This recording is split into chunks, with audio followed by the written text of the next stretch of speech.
Hello friends, good morning and welcome to our YouTube channel Nimbus Learning powered by Engineers Academy। जल्दी से जुड़ गए सभी।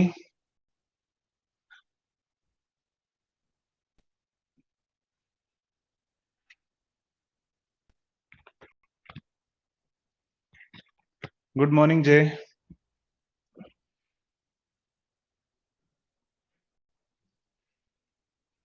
कल अपन ने जो पढ़ा था उसमें किसी को कोई डाउट हो तो बता दो। किसी को कोई डाउट है क्या? कल जो अपन ने पढ़ा था उसके अंदर किसी को कोई भी डाउट? कल जो अपन ने पढ़ा था उसके अंदर किसी को कोई डाउट?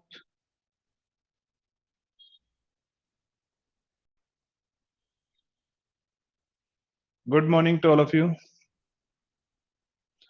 कल जो अपन ने पढ़ा था उसमें किसी को कोई डाउट 6 पल्स कन्वर्टर के अंदर?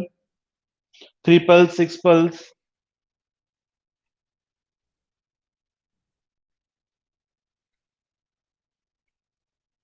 नहीं? चलिए ठीक है, फिर स्टार्ट करते हैं आज अपना नया टॉपिक। एक न्यू टॉपिक है, नेक्स्ट आपका है three phase semi converter. Next topic होगा आपका थ्री फेज सेमी कन्वर्टर, और इसी का एक और नाम क्या होता है तो मैं आपको बता चुका हूं कि इसका एक और नाम होता है three phase half controlled converter.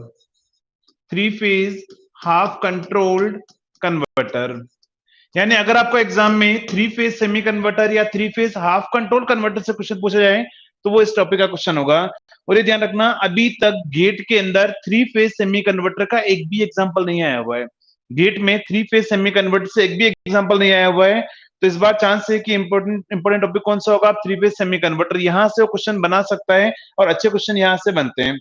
मैंने आपको स्टार्टिंग में जब कन्वर्टर का क्लासिफिकेशन पढ़ाया था तो कन्वर्टर के क्लासिफिकेशन में मैंने आपको क्या बोला था? सेमी कन्वर्टर के अंदर क्या होता है? बोथ थायरिस्टर एंड डायोड दोनों का कॉम्बिनेशन होता है। तो यहां पर मैंने क्या किया हुआ, ये जो सर्किट डायग्राम में ये थ्री फेज सेमी कन्वर्टर का है, जिसके अंदर ऊपर वाले तीनों क्या है? थायरिस्टर, और नीचे वाले जो डिवाइस है वो सारे क्या आपके पास में? डायोड है। तो ये थ्री फेज सेमी कन्वर्टर का आपके पास में सर्किट डायग्राम होगा। अगर मैं यहाँ लोड के अंदर आउटपुट वोल्टेज की बात करूं, यहाँ पर लोड के अंदर आउटपुट वोल्टेज की अगर हम बात करें तो क्या होगा? तो यहाँ पर आउटपुट वोल्टेज क्या मिलेगा? V not.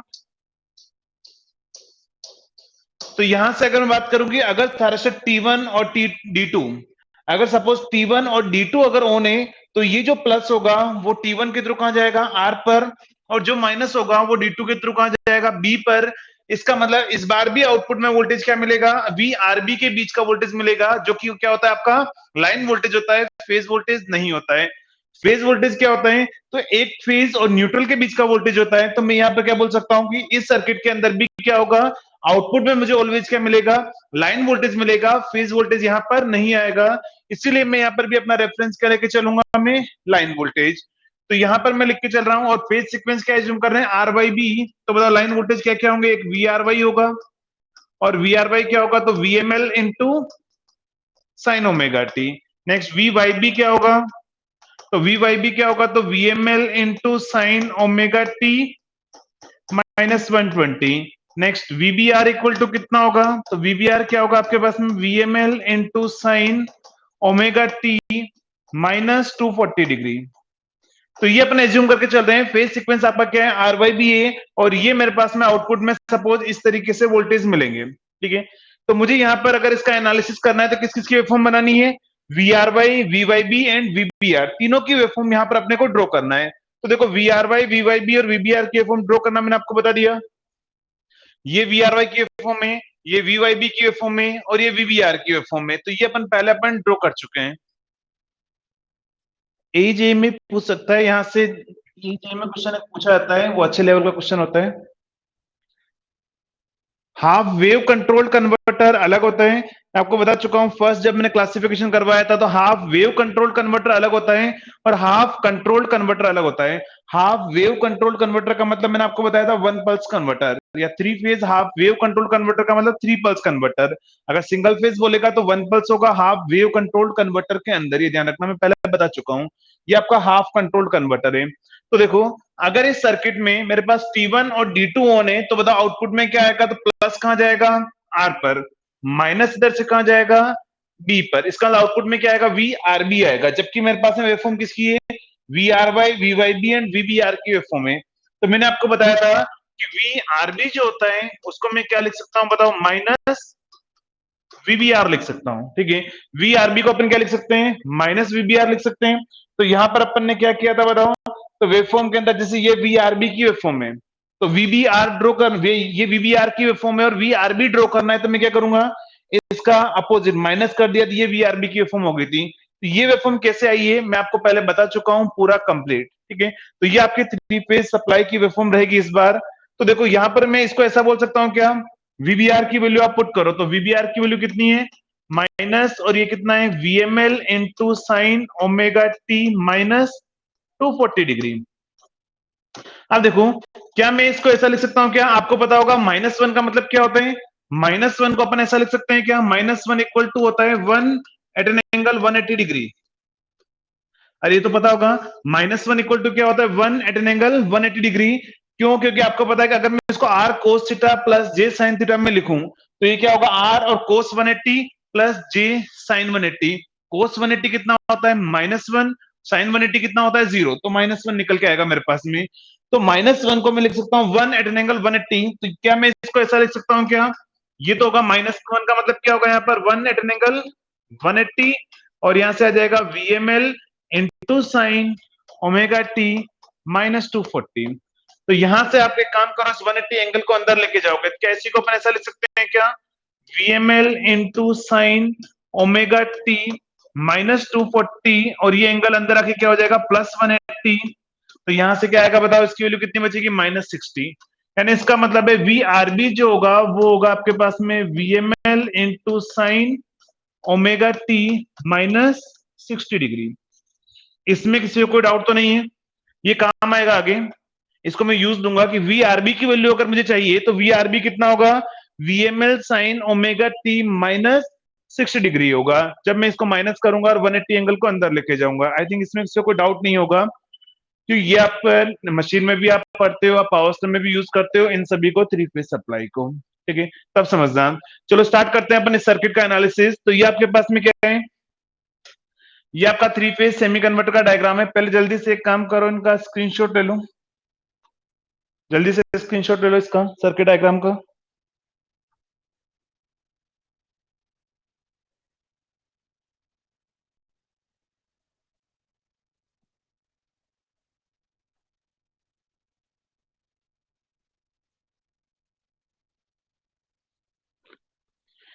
ठीक है, समझना। ये मेरे पास में क्या है, सर्किट डायग्राम है, और यहां से अगर मैं वेवफॉर्म में चेक करता हूं, तो ये पॉइंट क्या आपका, ये पॉइंट होता है आपके पास में π/3, ये पॉइंट क्या होगा, π/3 होगा, ये पॉइंट क्या होगा आपके पास में 2π/3, ये पॉइंट होगा आपके पास में पाई, नेक्स्ट होगा 4π/3, नेक्स्ट होगा 5π/3, और लास्ट क्या होगा आपके पास में 2π। और ये वेवफॉर्म अपन किसमें बना रहे हैं, स्टार्टिंग से बता रहा हूं मैं आपको, ओमेगा टी के अंदर है सारी वैल्यू। तो अगर मैं बात करूं ओमेगा टी इक्वल टू π/3 से लेकर 2π/3 में, तो देखो π/3 से लेकर 2π/3 में क्या होगा, तो कौन सी सप्लाई डोमिनेट कर रही है, VRY का पोटेंशियल सबसे ज्यादा है। फिर से सुन लेना, π/3 से 2π/3 में VRY का पोटेंशियल क्या है, सबसे हाईएस्ट है, और सबसे हाईएस्ट है तो मैं क्या बोलूंगा, VRY को मैंने क्या बताया था कि आप VRY को क्या लिख सकते हो, तो VR माइनस VY लिख सकते हो, ठीक है। इसका मतलब R पॉजिटिव है और Y क्या है आपके पास में, नेगेटिव है। तो यहां से अगर आप चेक करोगे सर्किट के अंदर, तो यहाँ पर क्या है, R आपके पास में क्या है, पॉजिटिव है। यहां से मैं क्या बोल सकता हूँ, R पॉजिटिव है और Y मेरे पास में क्या है, नेगेटिव है। अगर R पॉजिटिव है तो ये प्लस होगा और ये क्या होगा, माइनस। यहां से अगर मैं चेक करूं तो कौन कौन से थायरिस्टर फॉरवर्ड बायस है, T1 फॉरवर्ड बायस है और साथ में D6 डायोड फॉरवर्ड बायस है। इसका मतलब T1 और D6 ये दोनों डिवाइस मेरे पास में क्या होगी, यहाँ पर फॉरवर्ड बायस होगी। और आपको पता है डायोड तो फॉरवर्ड बायस होते से क्या हो जाएगा, ऑन हो जाएगा, उसको गेट पल्स की रिक्वायरमेंट नहीं होती है। बट ये थायरिस्टर कब ऑन होगा, जब मैं इसको क्या दूंगा, यहाँ पर गेट पल्स। तो मैं यहाँ पे क्या बोल सकता हूँ कि कहां से कहां तक मैं भी हमने आपको एनालिसिस करवाया। तो π/3 से 2π/3 में कौन कौन से, एक तो थायरिस्टर T1 फॉरवर्ड बायस है और साथ में कौन है, D2 forward, D6 forward bias है, ठीक है, T1 और D6। लेकिन अगर अपन यहां पर बात करें VRB, यहां पर सबसे ज्यादा पोटेंशियल किसका है, VRB का। अगर VRB का पोटेंशियल सबसे ज्यादा है, तो यहां पर कौन कौन सी डिवाइस फॉरवर्ड बायस होगी, तो अगर आप चेक करोगे इस सर्किट के अंदर, आरबी का मतलब क्या होगा, आर पॉजिटिव, और इस बार नेगेटिव में क्या आएगा आपके पास में, बी नेगेटिव। ठीक है, अगर बी नेगेटिव हुआ तो यहां जब माइनस आएगा और यहां माइनस आएगा तो मैं क्या बोलूंगा, T1 और D2 अब फॉरवर्ड बायस हो जाएगा। इसका मतलब इस बार जो होगा वो फॉरवर्ड बायस कौन रहेगा आपके पास में, T1 D2 दोनों फॉरवर्ड बायस रहेंगे। तो यहां से आप सर्किट में ड्रॉ कर दो वेवफॉर्म के अंदर कि यहां पर कौन कौन फॉरवर्ड बायस होगा, तो T1 and D2 forward bias होगा, T1 and D2 forward bias होगा। नेक्स्ट यहां पर कौन डोमिनेट कर रहा है, V YB, और YB डोमिनेट कर रहा है तो आप इस सर्किट में जब जाओगे तो YB का मतलब क्या होगा, Y पॉजिटिव, इसका मतलब ये प्लस हुआ तो T1 फॉरवर्ड बायस, और B नेगेटिव इसका मतलब क्या होगा, D2 फॉरवर्ड बायस। तो यहां से मैं क्या बोल सकता हूं कि इसमें कौन रहेगा मेरे पास में, T3। यहाँ पर कौन फॉरवर्ड बायस है, अगर Y पॉजिटिव होने का मतलब ये प्लस हुआ तो T3 फॉरवर्ड बायस है और साथ में D2 फॉरवर्ड बायस है। तो यहां से अपन क्या बोल सकते हैं, थारिस्टर T3 और यहाँ पर कौन रहेगा, डायोड D2। नेक्स्ट अभी भी यहाँ पर क्या है, Y पॉजिटिव है और R नेगेटिव है। अगर सर्किट में जाओगे आप और सर्किट में चेक करोगे तो मैं क्या बोल सकता हूँ कि Y पॉजिटिव है, इसका मतलब T3 अभी फॉरवर्ड बायस होगा, और R नेगेटिव है, ये माइनस होने का मतलब क्या होगा, यहाँ माइनस आएगा तो डायोड D4 फॉरवर्ड बायस हो जाएगा। तो जैसे अपन ने 6 पल्स कन्वर्टर में किया था सेम वैसे यहाँ पर भी आप पुट कर सकते हो। यहाँ पर क्या आएगा, D4, फिर यहाँ पर आएगा आपका T5, यहाँ पर भी क्या आएगा, D4, और यहाँ से क्या आएगा T5, और यहाँ पर होगा D6। आई थिंक इसके अंदर किसी को डाउट नहीं होना चाहिए क्योंकि यहाँ पर आपका T1 T3 T5 का प्रोसेस होता है, यहाँ पर D2 D4 एंड D6 का प्रोसेस होता है। ठीक है, तो ये आपके पास में सारी डिवाइसेस फॉरवर्ड बायस होगी। तो इसके अंदर किसी को कोई डाउट हो तो जल्दी से बता दो, इसके अंदर किसी को कोई डाउट हो तो जल्दी से बता दो, किसी को कोई डाउट यहाँ पर, जल्दी फास्ट। इसमें किसी को कोई डाउट कि मैंने कैसे लिखा हुआ है फॉरवर्ड बायस है, इसमें किसी को कोई डाउट, इसमें किसी को कोई डाउट, कुछ डाउट हो तो बता सकते हो, नहीं, चलो ठीक है। तो मैं बोल सकता हूं कि यहां पर इस पूरे में कहां से कहां तक में, यहां से लेकर यहां तक कौन फॉरवर्ड बायस रहेगा, T1। तो मैं बोल सकता हूं कि इस पॉइंट से लेकर यहां से लेकर कहां तक, तो इस पॉइंट तक आपके पास में T1 फॉरवर्ड बायस रहेगा, और यहां पर कौन फॉरवर्ड बायस रहेगा, T3 फॉरवर्ड बायस रहेगा, और इस पूरे प्रोसेस में यहां पर यहां तक कौन फॉरवर्ड बायस रहेगा, T5। सिमिलरली यहां पर क्या होगा, इस केस में यहां पर D2 फॉरवर्ड बायस रहेगा, और यहां पर क्या होगा, तो D4 फॉरवर्ड बायस होगा, और यहां पर क्या रहेगा इनिशियली, तो D6 फॉरवर्ड बायस होगा। तो मैंने यहां पर बोल दिया कि कहां पर कौन कौन सी डिवाइसेस फॉरवर्ड बायस है। अब बताओ फॉरवर्ड बायस तो है, ठीक है, डायोड तो फॉरवर्ड बायस होते से क्या हो जाते हैं, ऑन, उनको गेट पल्स की रिक्वायरमेंट नहीं होती, बट ये थारिस्टर कब ऑन होंगे, जब मैं उसको क्या दूंगा, गेट पल्स दूंगा। तो मैं अभी ये एज्यूम करके चल रहा हूं कि मैं जो ये थारिस्टर से इन थारिस्टर्स को मैं अल्फा इक्वल टू 0 पर ही फायरिंग पल्स दे रहा हूं। ठीक है, फिर से सुन लेना, मैं इन थारिस्टर को इनके अल्फा इक्वल टू 0 पर ही फायरिंग पल्स दे रहा हूं। इसका मतलब क्या हुआ, T1 यहां पर फॉरवर्ड बायस हुआ, इस पॉइंट पर आने के बाद में T1 फॉरवर्ड बायस होगा, और T1 जैसे ही फॉरवर्ड बायस होगा तो आपको पता है अगर थारिस्टर अगर आपका फॉरवर्ड बायस है और फॉरवर्ड बायस में होते से अगर ऑन हो जाए तो उसका फायरिंग एंगल कितना होता है, 0। ठीक है, थारिस्टर फॉरवर्ड बायस होते से ही अगर ऑन हो जाता है तो फायरिंग एंगल कितना होता है, 0। तो मैं बोल रहा हूं कि यहां पर थारिस्टर आपका फॉरवर्ड बायस होते से ही क्या हो जाएगा, ऑन। तो इसको कोई भी फायरिंग पल्स नहीं दूंगा, तो मैं बोल रहा हूँ कि फायरिंग एंगल कितना हो गया, अल्फा 0। ध्यान रखना ये पॉइंट भी क्या होगा इस बार मेरे लिए, alpha equal to 0, but omega t equal to कितना होगा, पाई 3 के लिए अल्फा इक्वल टू 0 होगा, यानी क्या होगा, ओमेगा टी इक्वल टू कितना, पाई। ओमेगा टी इक्वल टू पाई जो होगा, T3 का फायरिंग एंगल अल्फा कितना होगा, 0। T5 की बात करूं तो omega t equal to 5 pi by 3, वो T5 के लिए क्या रहेगा आपका, अल्फा इक्वल टू 0 रहेगा। तो हर एक थारिस्टर का अपना अपना अल्फा अलग अलग होगा। बफरिंग,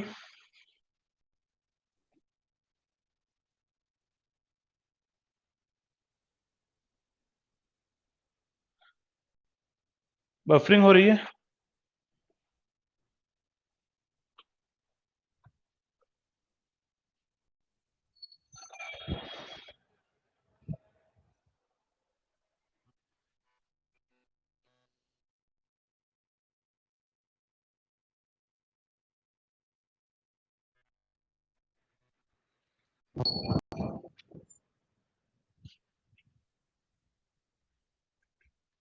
सही है। अब चलो ठीक है, समझना मैं बोल रहा हूं कि यहां पर आपका थायरिस्टर T1 फॉरवर्ड बायस हो रहा है, फॉरवर्ड बायस होते से मैं T1 को यहां पर गेट पल्स दे रहा हूं तो उसका फायरिंग एंगल कितना होगा 0।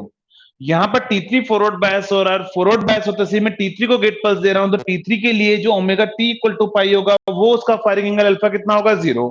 नेक्स्ट ये जो पॉइंट होगा T5 मतलब क्या हुआ omega T equal to 5 pi by 3 तो T5 यहां फॉरवर्ड बायस हो रहा है तो ये थायरिस्टर T5 के लिए अल्फा इक्वल टू 0 होगा but omega T equal to 5 pi by 3 होगा। ये मैं आपको 6 में भी बता चुका था पहले से। तो मैं बोल रहा हूँ कि इस बार क्या होगा T1 यहां पर ऑन हो जाएगा, T3 यहां पर ऑन होगा और T5 यहां पर ऑन होगा। मैं इन सभी थायरिस्टर को अपने खुद के अल्फा इक्वल टू 0 पर इनको फायरिंग पल्स देके चल रहा हूं। ठीक है, ठीक है, रिपीट कर दिया मैंने जो आपको पहले बताया था, अब समझना। तो मैं क्या बोल सकता हूं यहां पर कौन कंडक्ट करेगा बताओ, T1 और D6 कंडक्ट करेगा। फिर तो यहां पर मैं बोल सकता हूं T1 और D6 कंडक्ट करेगा और T1 D6 कंडक्ट करेगा। सर्किट से अगर आप चेक करोगे कि अगर T1 और D6 अगर ऑन है तो प्लस कहां पर जाएगा, आउटपुट का R पर जाएगा और माइनस यहां से कहां जाएगा, Y पर जाएगा। तो आउटपुट में वोल्टेज मुझे क्या मिलेगा, VRY मिलेगा। तो VRY का मतलब क्या होगा, तो मैं क्या बोल सकता हूं ये वेवफॉर्म किसकी है बताओ, VRY। इसका मतलब ये आपका आउटपुट में मिलेगा VRY। तो जब तक T1 D6 कंडक्ट करेगा V आउटपुट में क्या मिलेगा, VRY। नेक्स्ट समझना, T1 और D2 और T1 D2 का मतलब क्या होगा, इस बार अगर T1 D2 ऑन रह रहा है, इस प्रोसेस में कौन कौन ऑन है, T1 और D2 ऑन है। और अगर मैं बोला हूं T1 D2 ऑन है तो बताओ V आउटपुट में क्या आएगा, तो यहां से आप सर्किट से चेक करो। अगर T1 ऑन है तो यहां से क्या होगा, प्लस कहां पर जाएगा, R पर और माइनस D2 के थ्रू कहां जाएगा, B पर। इसका मतलब है T1 D2 ऑन है तो V आउटपुट में क्या क्या मिलेगा, R होगा, R और D की वोल्टेज मिलेगा। तो यहां से अपन क्या बोल सकते हैं कि अगर T1 D2 यहां पर ऑन है, इस प्रोसेस में T1 और D2 अगर ऑन है तो V आउटपुट में क्या मिलेगा, VRB। और VRB की फॉर्म मैंने ड्रॉ कर रखी है। तो पहले आ रहा है आपका VRY, अभी आ रहा है VRB। क्लियर है, तो ये आपका आउटपुट वोल्टेज आ जाएगा VRY एंड VRB। नेक्स्ट यहां पर कौन ऑन है, तो T3 और D2 ऑन है और T3 D2 अगर ऑन है तो बताओ V आउटपुट में क्या आएगा, तो आप सर्किट से चेक कर सकते हो, वैसे देखने की रिक्वायरमेंट नहीं है फिर भी देखो।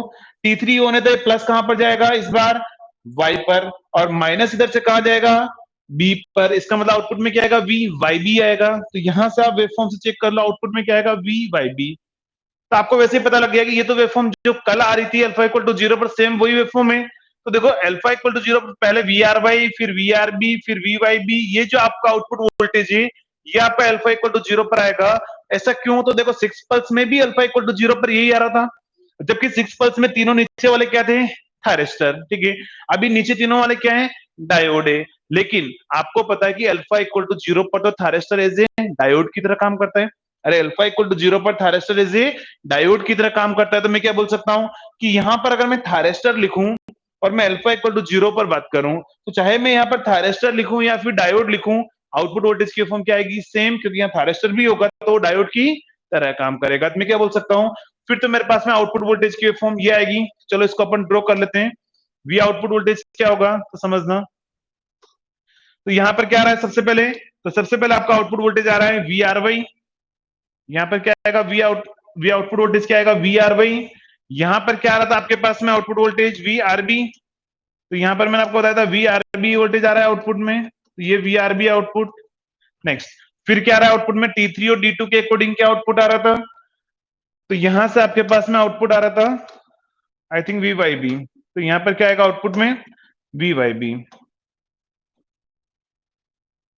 तो ये आपके पास में आउटपुट वोल्टेज की फॉर्म आ रही है। तो ये क्या रहेगा आपके पास में, आउटपुट वोल्टेज रहेगा अल्फा इक्वल टू 0 पर, और अल्फा इक्वल टू 0 पर यहाँ का आउटपुट वोल्टेज और जो अपन ने पढ़ा था 6 पल्स कन्वर्टर के अंदर आउटपुट वोल्टेज, वो सब कुछ क्या रहेगा, सेम ही रहेगा। तो यहां से अपन क्या बोल सकते हैं कि ये आउटपुट वोल्टेज की फॉर्म सेम है, 6 पल्स कन्वर्टर के इक्वल होगी अल्फा इक्वल टू 0 पर।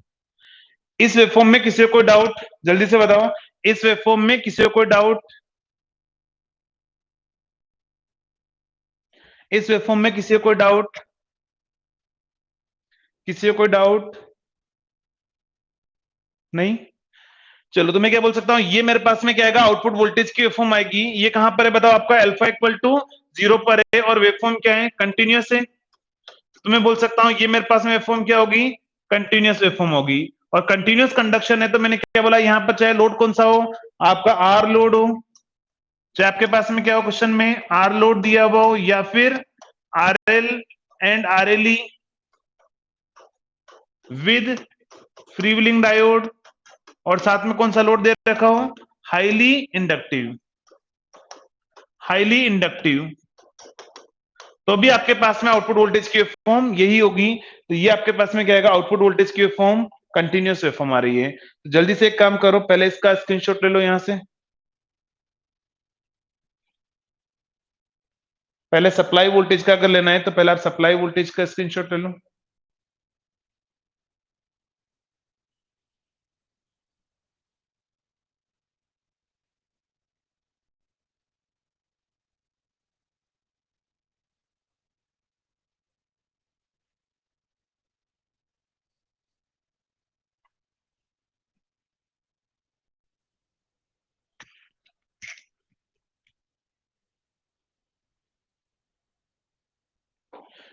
कंप्लीट। तो ये आपके पास में अल्फा इक्वल टू 0 पर आउटपुट वोल्टेज आएगा। नेक्स्ट अब हम ड्रॉ करेंगे अल्फा इक्वल टू 60 डिग्री पर। अब मैं ड्रॉ कर रहा हूं कि अल्फा इक्वल टू मुझे बोल दिया जाए कि बताओ 60 डिग्री पर आउटपुट वोल्टेज की फॉर्म क्या होगी। तो अल्फा इक्वल टू 60 डिग्री पर अपन ड्रॉ कर लेते हैं। एग्जाम में वो आपको शायद कहीं पर भी पूछ सकता है। तो नेक्स्ट अल्फा इक्वल टू 60 पर क्या होगा समझना। अल्फा इक्वल टू 60 डिग्री पर क्या फॉर्म होगी।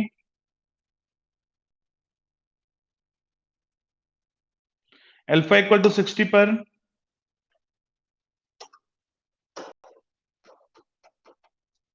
तो समझना, इसका मतलब क्या हुआ, इस सर्किट में अब जो थायरिस्टर है उन थायरिस्टर को मैं फायरिंग पल्स कहां पर दूंगा, आफ्टर 60 डिग्री के बाद में। इस बार जो यहाँ पे सर्किट में जो थायरिस्टर है उसको अपन फायरिंग पल्स कहां पर देंगे, 60 डिग्री के बाद में। तो मैं बोल रहा हूँ कि ये थायरिस्टर का अल्फा इक्वल टू 0 था, तो ये क्या होगा बताओ, अल्फा इक्वल टू 60 डिग्री होगा। क्योंकि मेरे पास में 60 डिग्री के बाद में फायरिंग पल्स देना है, तो मैं क्या बोल सकता हूँ, क्योंकि ये पॉइंट क्या है मेरे पास में, ये 60 और ये 120 है। तो 60 पर अल्फा इक्वल टू 0 है, तो 120 पर क्या होगा, अल्फा इक्वल टू 60 डिग्री। इसका मतलब मैं इस T1 थायरिस्टर को इस बार फायरिंग पल्स यहां से देके चलूंगा मैं, ठीक है। T1 थायरिस्टर को इस बार फायरिंग पल्स अपन यहां पर देके चलेंगे। तो यहां पर मैं क्या बोल सकता हूं, इस बार आपका थायरिस्टर T1 है वो यहां पर जाके ऑन होगा, तो T1 यहां पर कंडक्ट नहीं करेगा। सिमिलरली T3 को भी मैं फायरिंग पल्स यहां पर नहीं देकर उसको कहां दूंगा मैं, 60 डिग्री के बाद में। इस बार T3 को फायरिंग पल्स अपन यहां पर देंगे। नेक्स्ट T5 को भी मैं फायरिंग पल्स यहां पर नहीं दूंगा, कहां दूंगा, 60 डिग्री के बाद में। तो मैं बोल सकता हूं 60 डिग्री कहां पर आ जाएगा, 2 पाई का मतलब इनिशियली। तो यहां पर अपन T5 को फायरिंग पल्स देंगे, तो T5 यहां तक कंडक्ट करेगा आपका।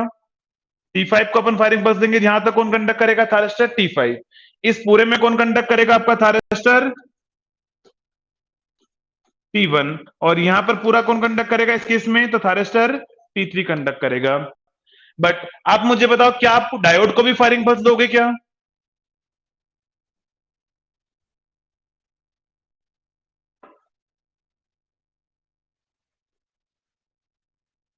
अंकित, सप्लाई वोल्टेज का ग्राफ तो यार मैं 3 बार बना चुका हूं, मैं कम से कम 3 बार आपको बता चुका हूं कि सप्लाई वोल्टेज किससे बनता है। अब मैं बार बार ये सप्लाई वोल्टेज ही बताऊंगा तो फिर क्या होगा। आप तो कल की क्लास में भी थे ना, मैंने कल भी तो ये सप्लाई वोल्टेज बनवाया था, परसों भी मैंने बनवाया था क्लास के अंदर सप्लाई वोल्टेज जो 3 फेज वेवफॉर्म है। ठीक है समझना, फिर भी मैं लास्ट में टाइम मिलेगा तो बता दूंगा, समझना। तो मैं क्या बोल रहा हूँ कि इस बार क्या होगा, T1 को तो मैंने शिफ्ट कर दिया 60 डिग्री के बाद में, लेकिन क्या डायोड को फायरिंग पल्स मिलेगा क्या, नहीं। डायोड को फायरिंग पल्स नहीं मिलेगा, एकदम सही आंसर है। इसका मतलब है यहाँ पर डायोड को फायरिंग पल्स की रिक्वायरमेंट नहीं होती है, तो डायोड में तो कोई चेंज नहीं आएगा। ओनली कौन शिफ्ट होगा, थायरिस्टर को मैं 60 डिग्री के बाद में फायरिंग पल्स दूंगा, बट डायोड जहां पर फॉरवर्ड बायस है वो वहीं पर फॉरवर्ड बायस रहेगा, उसमें कोई भी चेंज नहीं होगा। तो मैं बोल रहा हूँ फिर तो डायोड D2 यहीं पर कंडक्ट करेगा।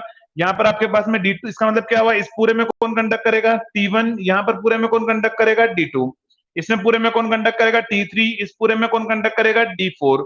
क्योंकि डायोड को अपन फायरिंग पल्स नहीं देके चलते हैं, तो ये जो firing angle alpha only thyristor के लिए ही रहेगा। तब समझना। फिर तो मुझे क्या पता लग रहा है कि 2 पाई बाय 3 से लेकर 4 पाई बाय 3 में इस पूरे पार्ट में कौन कंडक्ट कर रहा है, थायरिस्टर T1 और डायोड D2। तो यहां पर आपका थायरिस्टर T1 और डायोड D2 दोनों कंडक्ट कर रहे हैं, तो मैं क्या बोलूंगा, ये मेरे पास में क्या रहेगा, T1 और D2 कंडक्ट कर रहा है, तो आउटपुट में क्या वोल्टेज आएगा। तो समझना, अगर आप सर्किट डायग्राम में चेक करोगे तो कौन कंडक्ट कर रहा है, T1 ऑन है और साथ में D2 ऑन है। अगर T1 ऑन है तो यहाँ का जो प्लस होगा वो कहां पर जाएगा बताओ, R पर। नेक्स्ट जो माइनस होगा वो D2 होने कहां पर आएगा, B पर। इसका मतलब क्या होगा, V आउटपुट में क्या मिलेगा आपको, V RB पोटेंशियल मिलेगा। तो मैं बोल रहा हूं कि अगर T1 और D2 ऑन है तो V आउटपुट का वोल्टेज V आरबी के इक्वल होगा, और अगर V आरबी के इक्वल होगा तो मैं यहां से क्या बोल सकता हूं बताओ कि इसमें इस बार क्या होगा, तो यहाँ इस पूरे में आउटपुट में क्या आएगा, V आरबी आउटपुट में आएगा। अब V आरबी आउटपुट में आएगा तो चलो V आरबी की फॉर्म तो चेक करें अपन। तो देखो यहाँ पर V आरबी आउटपुट में आएगा, कहां से कहां तक में, तो इस पूरे पार्ट में 2π/3 से 4π/3 में V आउटपुट में क्या आएगा, V आरबी आएगा। तो यहां पर आप मुझे बताओ क्या होगा, तो यहां से यहां तक में V आरबी, ये V आरबी की वेवफॉर्म कौन सी है, तो डॉटेड में ड्रॉ कर रखा है मैंने। तो मैं क्या बोलूंगा, इस पॉइंट से लेकर, समझना, मैं क्या बोलूंगा, इस पॉइंट से लेकर कहां तक, 4π/3 तक V आउटपुट में V आरबी वोल्टेज आएगा। तो ये जो V आरबी वोल्टेज आएगा, इसको आप जाकर वेवफॉर्म में ड्रॉ करो, तो मैं क्या बोल सकता हूं कि यहां पर V आउटपुट में क्या आएगा, तो ये V आरबी आउटपुट में आ रहा है। तो समझना, मैं क्या बोल सकता हूं, यहां पर V आउटपुट में क्या आएगा, V आरबी। तो ये मैंने ड्रॉ कर दिया, यहां तक V आउटपुट में क्या आएगा, V आरबी। नेक्स्ट समझना, किसी को कुछ भी डाउट हो तो पूछ लेना। अब बताओ इस पूरे में कौन कंडक्ट कर रहा है, T3 और D4। T3 and D4 conduct कर रहा है, तो T3 D4 कंडक्ट कर रहा है, तो मैं क्या बोलूंगा, यहां पर इस बार आउटपुट में क्या आएगा, तो यहां से अगर आप वेवफॉर्म में चेक करोगे T3 एंड D4, अगर T3 ऑन है तो बताओ यहां से क्या आएगा, ये जो प्लस होगा वो T3 के थ्रू कहां जाएगा, Y पर। नेक्स्ट माइनस जो होगा वो D4 के थ्रू कहां आएगा, R पर। इसका मतलब आउटपुट में क्या आ रहा है, इस बार प्लस कहां जा रहा है, T3 के थ्रू Y पर, और यहां पर माइनस कहां जा रहा है आपके पास में, R पर। इसका मतलब इस बार आउटपुट में क्या आएगा, V YR आएगा। और V YR आउटपुट में आएगा तो उसकी वेवफॉर्म क्या होगी, तो समझना, वेवफॉर्म से अपन चेक करते हैं कि V आउटपुट में क्या आ रहा है, V YR। और यहां से अगर आप चेक करोगे तो देखो V YR अगर आपको आउटपुट में ड्रॉ करना है तो ये V YR है, ये V YB है, और आउटपुट में आ रहा है इस बार V YR। V YR का मतलब क्या होगा, तो ये पूरा आपका डॉटेड लाइन पर आएगा, क्योंकि इस पूरे टाइम ड्यूरेशन में T3 और D4 कंडक्ट कर रहा है। तो ये आपके पास में क्या होगा, V YR आएगा। तो मैं बोल सकता हूं कि ये मेरे पास आउटपुट में वोल्टेज की वेवफॉर्म होगी। तो इसको आप डॉटेड लाइन से आप ड्रॉ कर लो। तो यहां पर इस बार आउटपुट में क्या आएगा, तो समझना, V YR आएगा। और YR मतलब क्या है, इसी कलर में डॉटेड लाइन है, तो यहां से आप इसको आगे एक्सटेंड कर सकते हो। तो यहां पर क्या आ रहा है, V आउटपुट में V YR। इसका मतलब इस बार ये वेवफॉर्म आपके पास आउटपुट में नहीं आएगी, इस बार आपका आउटपुट रहेगा V YR। ये क्या है, V YR। नेक्स्ट इस बार क्या होगा, यहां पर इनिशियली अगर आप चेक करोगे तो यहां पर क्या T5 और D6 कंडक्ट कर रहा है। कहां से कंडक्ट, 0 से लेकर 2π/3 में कौन कौन कंडक्ट कर रहे हैं, T5 एंड D6 कंडक्ट कर रहा है। और T5 D6 के अकॉर्डिंग आउटपुट की वोल्टेज में, आउटपुट वोल्टेज क्या आएगा, तो समझना, T5 ऑन है, इसका मतलब ये जो प्लस होगा वो कहां जाएगा, B पर, और माइनस क्या होगा, D6 के थ्रू कहां आएगा, Y पर। इसका मतलब आउटपुट में क्या आ रहा है, प्लस B पर जा रहा है, माइनस Y पर जा रहा है, तो आउटपुट में क्या आएगा, V BY आएगा। और V BY के अकॉर्डिंग अगर आप वेवफॉर्म में ड्रॉ करोगे, आप चेक करोगे V आउटपुट में क्या आना चाहिए, V BY। तो देखो ये वेवफॉर्म किसकी है, V BY की वेवफॉर्म है। और V BY की वेवफॉर्म है तो आपको आउटपुट में क्या ड्रॉ करना है, V BY ड्रॉ करना है। तो ये आपके पास में आउटपुट वोल्टेज की वेवफॉर्म है। तो जो इस कलर के अंदर में डॉटेड लाइन ड्रॉ कर रखा है, ये आपका आउटपुट वोल्टेज आएगा V BY। तो चलो इसको अपन ड्रॉ कर देते हैं। आउटपुट वोल्टेज में क्या आ रहा है इस बार, तो इस बार आउटपुट के अंदर आ रहा है आपका V BY। तो ये आपके पास में V BY की वेवफॉर्म है, ये किसकी वेवफॉर्म है, V BY की वेवफॉर्म है। तो समझना, यहाँ पर मैं क्या बोल सकता हूँ कि आउटपुट में क्या आ रहा है, V BY आ रहा है। तो यहां से आप डॉटेड लाइन ड्रॉ कर सकते हैं, पूरे में आउटपुट में क्या आ रहा है, V BY। तो इस बार ये आपका आउटपुट में नहीं आएगा। तो इस बार आपके पास में आउटपुट वोल्टेज की फॉर्म क्या होगी, तो ये आपके पास में आउटपुट वोल्टेज की फॉर्म आएगी। कहां पर मैंने ड्रॉ किया, अल्फा इक्वल टू 60 डिग्री पर। कहां पर ड्रॉ कर रहे हैं अपन इसको, अल्फा इक्वल टू 60 डिग्री पर। ये आपके पास में आउटपुट वोल्टेज की वेवफॉर्म होगी। तो इस वेवफॉर्म में किसी को कोई डाउट हो तो जल्दी से बता दो। ये जो मैंने वेवफॉर्म ड्रॉ की है, इस वेवफॉर्म में किसी को कोई डाउट हो तो बताओ जल्दी से। किसी को कोई डाउट, कैसे वेवफॉर्म ड्रॉ हुई है, अरे किसी को कोई डाउट, किसी को कोई डाउट नहीं, चलो ठीक है। आपके पास में इस बार आउटपुट में क्या आ रहा है, V BY आउटपुट में आ रहा है सर, मतलब ये आपके पास वोल्टेज की वेवफॉर्म आ रही है। अब समझना, आप मुझे बताओ आउटपुट में कितनी पल्स आ रही है। पल्स का मतलब क्या होगा, एक बार इंक्रीमेंट होकर इंक्रीज होकर फिर 0 पर जाना। तो देखो एक पल्स यहां तक आई, सेकेंड पल्स ये आ रही है, थर्ड पल्स ये आ रही है। इसका मतलब आउटपुट में कितनी पल्स आ रही है, 3 पल्स आ रही है। लेकिन जब मैंने अल्फा इक्वल टू 0 लिया था, जब मैंने अल्फा इक्वल टू 0 लिया था तो आउटपुट में कितनी पल्स आ रही थी? तो ये आपकी 1 पल्स, ये 2 pulse, 3 pulse, 4, 5 and 6 pulse. Output में अगर 6 पल्स आ रही थी तो, और लेकिन अब अल्फा इक्वल टू 60 पर कितनी पल्स आ रही है? 3 पल्स आ रही है। इसका मतलब है कि ये कन्वर्टर अल्फा 0 या उससे पहले, मतलब अल्फा 0 या 60 डिग्री के बीच में, ठीक है, 60 डिग्री से कम होना चाहिए और 0 से ज्यादा, 0 या 0 से ज्यादा होना चाहिए। उस केस में मतलब कितनी पल्स दे रहा है? 6 पल्स दे रहा है। तो ये converter as a 6 pulse and 3 pulse दोनों की तरह बिहेव करता है। एक क्वेश्चन तो ये है आपका जेई पॉइंट ऑफ व्यू से या ईएससी या गेट पॉइंट ऑफ व्यू से इंपॉर्टेंट क्वेश्चन क्या है कि ऐसा कौन सा कन्वर्टर है जो बोथ 3 पल्स और 6 पल्स दोनों की तरह बिहेव करता है? तो क्या आंसर, क्या नाम होगा उसका? 3 फेज सेमी कन्वर्टर, जो आपको 3 पल्स भी आउटपुट में, 6 पल्स भी आउटपुट में देगा और 3 पल्स भी आपको आउटपुट में देगा, ठीक है। तो ये आपका दोनों की तरह बिहेव करेगा as a 3 pulse and 6 pulse converter. तो किसी को कोई डाउट हो तो आप पूछ सकते हो, नहीं तो जल्दी से एक काम करो, इसका स्क्रीनशॉट लो। ये आपका अल्फा इक्वल टू 60 और ये भी वेवफॉर्म क्या बताऊं? कंटिन्यूअस है, लेकिन कहां पहुंच चुका है आउटपुट आपका? बाउंड्री पर। इसके बाद में आउटपुट कहां जाना चाहेगा? नेगेटिव में। तो मैं क्या बोलूंगा, अभी भी ये मेरे पास में क्या बताओ? कंटिन्यूअस कंडक्शन है। अभी भी कौन सा कंडक्शन है? Continuous conduction. Continuously output voltage waveform आ रही है। तो जल्दी से इसका स्क्रीनशॉट ले लो।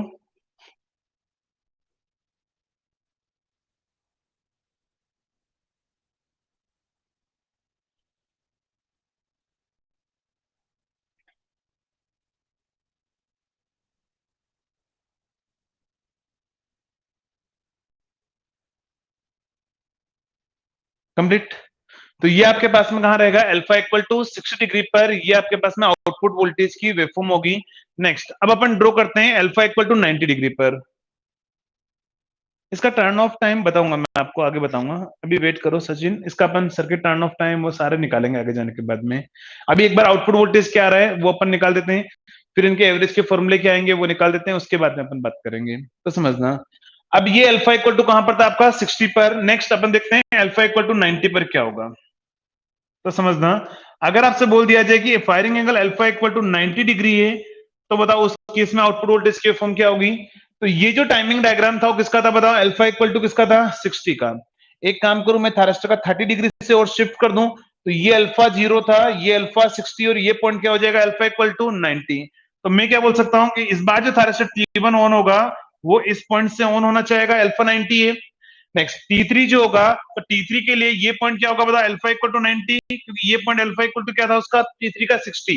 ये पॉइंट अल्फा इक्वल टू क्या था? T3 का 0। मैंने बोला था ओमेगा टी इक्वल टू पाई जो होता है वो T3 का अल्फा इक्वल टू 0 होता है, तो ये क्या होगा? Alpha equal to 60।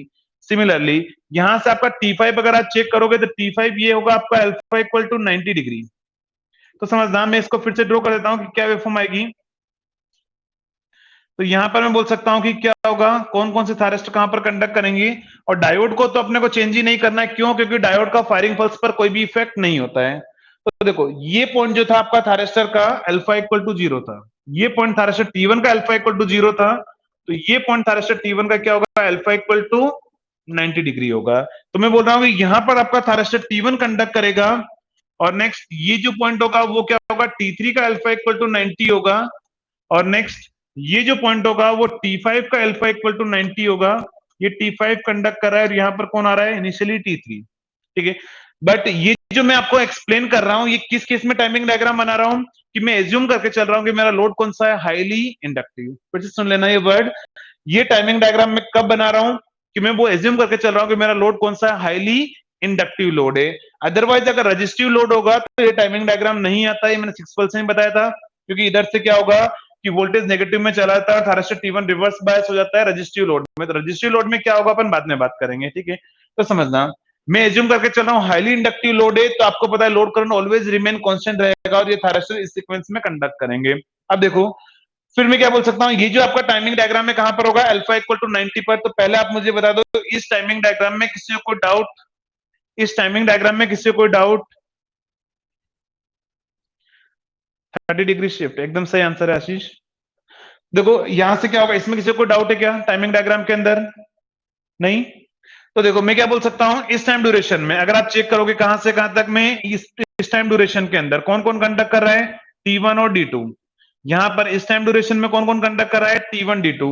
और अगर यहाँ पर T1 D2 कंडक्ट कर रहा है तो आउटपुट में क्या आएगा, तो आप सर्किट डायग्राम से चेक कर सकते हो। T1 और D2 के अकॉर्डिंग क्या होगा, R कहाँ जाएगा, मतलब प्लस कहाँ जाएगा, R पर, और माइनस कहाँ पर जाएगा बताओ, B पर, यानी आउटपुट में क्या आएगा, V RB आएगा। तो यहां पर मैं क्या बोल सकता हूं कि इस टाइम ड्यूरेशन में T1 D2 कंडक्ट कर रहा है तो V आउटपुट में क्या आएगा, V RB। और आपको पता है ये वेवफॉर्म किसकी थी, V RB की ही वेवफॉर्म थी। ये किसकी वेवफॉर्म थी आपके पास में, V RB। तो मैं बोल सकता हूं फिर तो यहां से लेकर, इस पॉइंट से लेकर कहां तक बताओ, यहां तक V आउटपुट में क्या आएगा, V RB आएगा। इसका मतलब इससे पहले आपका V RB आउटपुट में नहीं आएगा। कहां से है, तो इस बार इस पॉइंट से लेकर कहां तक, यहां तक आपका आउटपुट में क्या आ रहा है, VRB। लेकिन अब मैं अगर इतने से पार्ट में अगर मैं बात करूं तो यहां पर बताओ कौन है, T1 और D4 कंडक्ट कर रहे हैं। और इतने से पार्ट में अगर बात करें और हाईली इंडक्टिव लोड के लिए, किसके लिए बता रहा हूं मैं आपको पूरा एक्सप्लेनेशन, हाईली इंडक्टिव लोड के लिए, हाईली इंडक्टिव लोड के लिए। तो समझना मैं बोल रहा हूं यहां पर कौन कंडक्ट कर रहा है बताओ इस केस में, यहां से यहां तक में ओनली, इधर से T1 और यहां से कितना आ रहा है, D4। इसका मतलब T1 D4 कंडक्ट कर रहा है। तो सर्किट में अगर अपन चेक करें T1 और D4, इसका मतलब कौन कौन होने, T1 होने, साथ में D4 होने। और अगर T1 D4 ऑन हो गया तो बताओ क्या होगा, ये तो लोड तो शॉर्ट हो चुका है। अरे T1 D4 ऑन है तो आप मुझे बताओ लोड क्या हो चुका है, पूरा शॉर्ट। इसका मतलब क्या होगा, अब यहां से जो आपका करंट अपन I0 कांस्टेंट एज्यूम करके चल रहे हैं, ये कांस्टेंट करंट इस फ्री पाथ में क्या होता है, हो जाएगा आपका डिसिपेट होता रहेगा। और फ्री पाथ में अगर डिसिपेट हो गया तो मैं क्या बोलूंगा बताओ, लोड का वोल्टेज कितना हो जाएगा, लोड शॉर्ट हो चुका है, इसका मतलब वोल्टेज कितना होगा, 0। इसका मतलब है कि यहां पर क्या होगा, जैसे नेगेटिव में जाएगा, मतलब आपके पास में यहाँ पर T1 D4 ऑन होकर एक फ्री व्हीलिंग पाथ प्रोवाइड करा देंगे आपको। तो यहां से मैं क्या बोल सकता हूं कि आउटपुट का वोल्टेज कितना होगा, 0। इस बार आपका आउटपुट का वोल्टेज कितना होगा, यहाँ पर 0 आउटपुट में आएगा, क्योंकि यहाँ पर T1 D4 कंडक्ट कर रहा है। नेक्स्ट, अब बताओ इस पूरे में कौन कंडक्ट कर रहे हैं, T3 D4 कंडक्ट कर रहा है। और T3 D4 अगर कंडक्ट कर रहा है तो यहां से अगर आप वेवफॉर्म में चेक करोगे T3 D4 के लिए, तो यहां से T3 और साथ में D4 है। तो देखो प्लस जो होगा वो यहां से कहां पर जाएगा, Y पर। माइनस जो होगा इसके अकॉर्डिंग कहां पर आएगा, R पर। इसका मतलब आउटपुट में क्या आ रहा है, V YR आ रहा है। तो यहां से अगर आप वेवफॉर्म में ड्रॉ करोगे V YR, तो देखो ये वेवफॉर्म किसकी थी आपके पास में, V YR। इसका मतलब है कि यहां पर इस बार आउटपुट में क्या आ रहा है, V YR आ रहा है।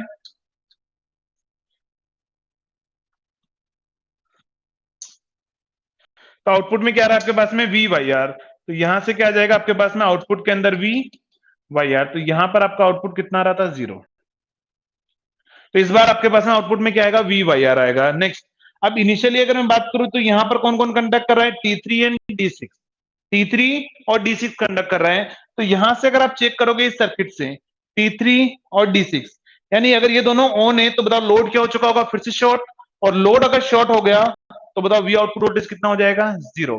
क्योंकि ये दोनों ऑन है, इसका मतलब लोड को क्या कर देंगे, वो शॉर्ट कर देंगे। तो यहां से मैं क्या बोल सकता हूं कि यहाँ T3 और D6 कंडक्ट कर रहा है तो V आउटपुट में कितना आ जाएगा आपके पास में, 0। तो यहां से मैं बोल सकता हूं कितना आउटपुट आएगा इस बार, तो 0। तो यहां पर आपका आउटपुट वोल्टेज आएगा 0। नेक्स्ट, इसके बाद में कौन कौन कंडक्ट कर रहा है, T5 D6 कंडक्ट कर रहा है। T5 D6 के अकॉर्डिंग अगर आप चेक करोगे इस सर्किट के अंदर T5 और D6, तो प्लस कहां जा रहा है, B पर जाएगा। T5 के थ्रू कहां जाएगा, B पर। और माइनस कहां पर जाएगा, D6 के थ्रू Y पर। यानी आउटपुट में क्या आ रहा है, V BY आ रहा है। तो यहां से अपन क्या बोल सकते हैं कि ये V BY की फॉर्म में। तो इसके बाद में आपका आउटपुट में वोल्टेज क्या आएगा, V BY आएगा। तो यहां पर आपका V आउटपुट में V BY नहीं आएगा, यहां तक V BY आएगा। और यहां पर कौन कंडक्ट कर रहा है, T5 और D2। और T5 D2 कंडक्ट करने का मतलब सर्किट में अगर आप T5 D2 के अकॉर्डिंग, तो आउटपुट में वोल्टेज कितना हो जाएगा, यहाँ पर आउटपुट में वोल्टेज कितना हो जाएगा आपका, 0। तो इस बार आपके आउटपुट वोल्टेज की वेवफॉर्म आएगी कहां पर, अल्फा इक्वल टू 90 पर। जल्दी से बताओ इस वेवफॉर्म के अंदर किसी को कोई डाउट,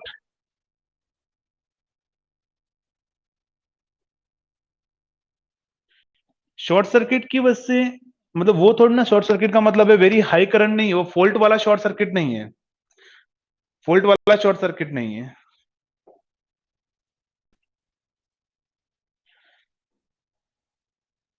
ठीक है, समझना, क्योंकि कांस्टेंट करंट, देखो जो कांस्टेंट करंट पहले से डिवाइस डैमेज नहीं होगी, क्योंकि ये कांस्टेंट करंट जो था आपका, लोड करंट कांस्टेंट था, वो पहले भी तो T1 से होके आ रहा था।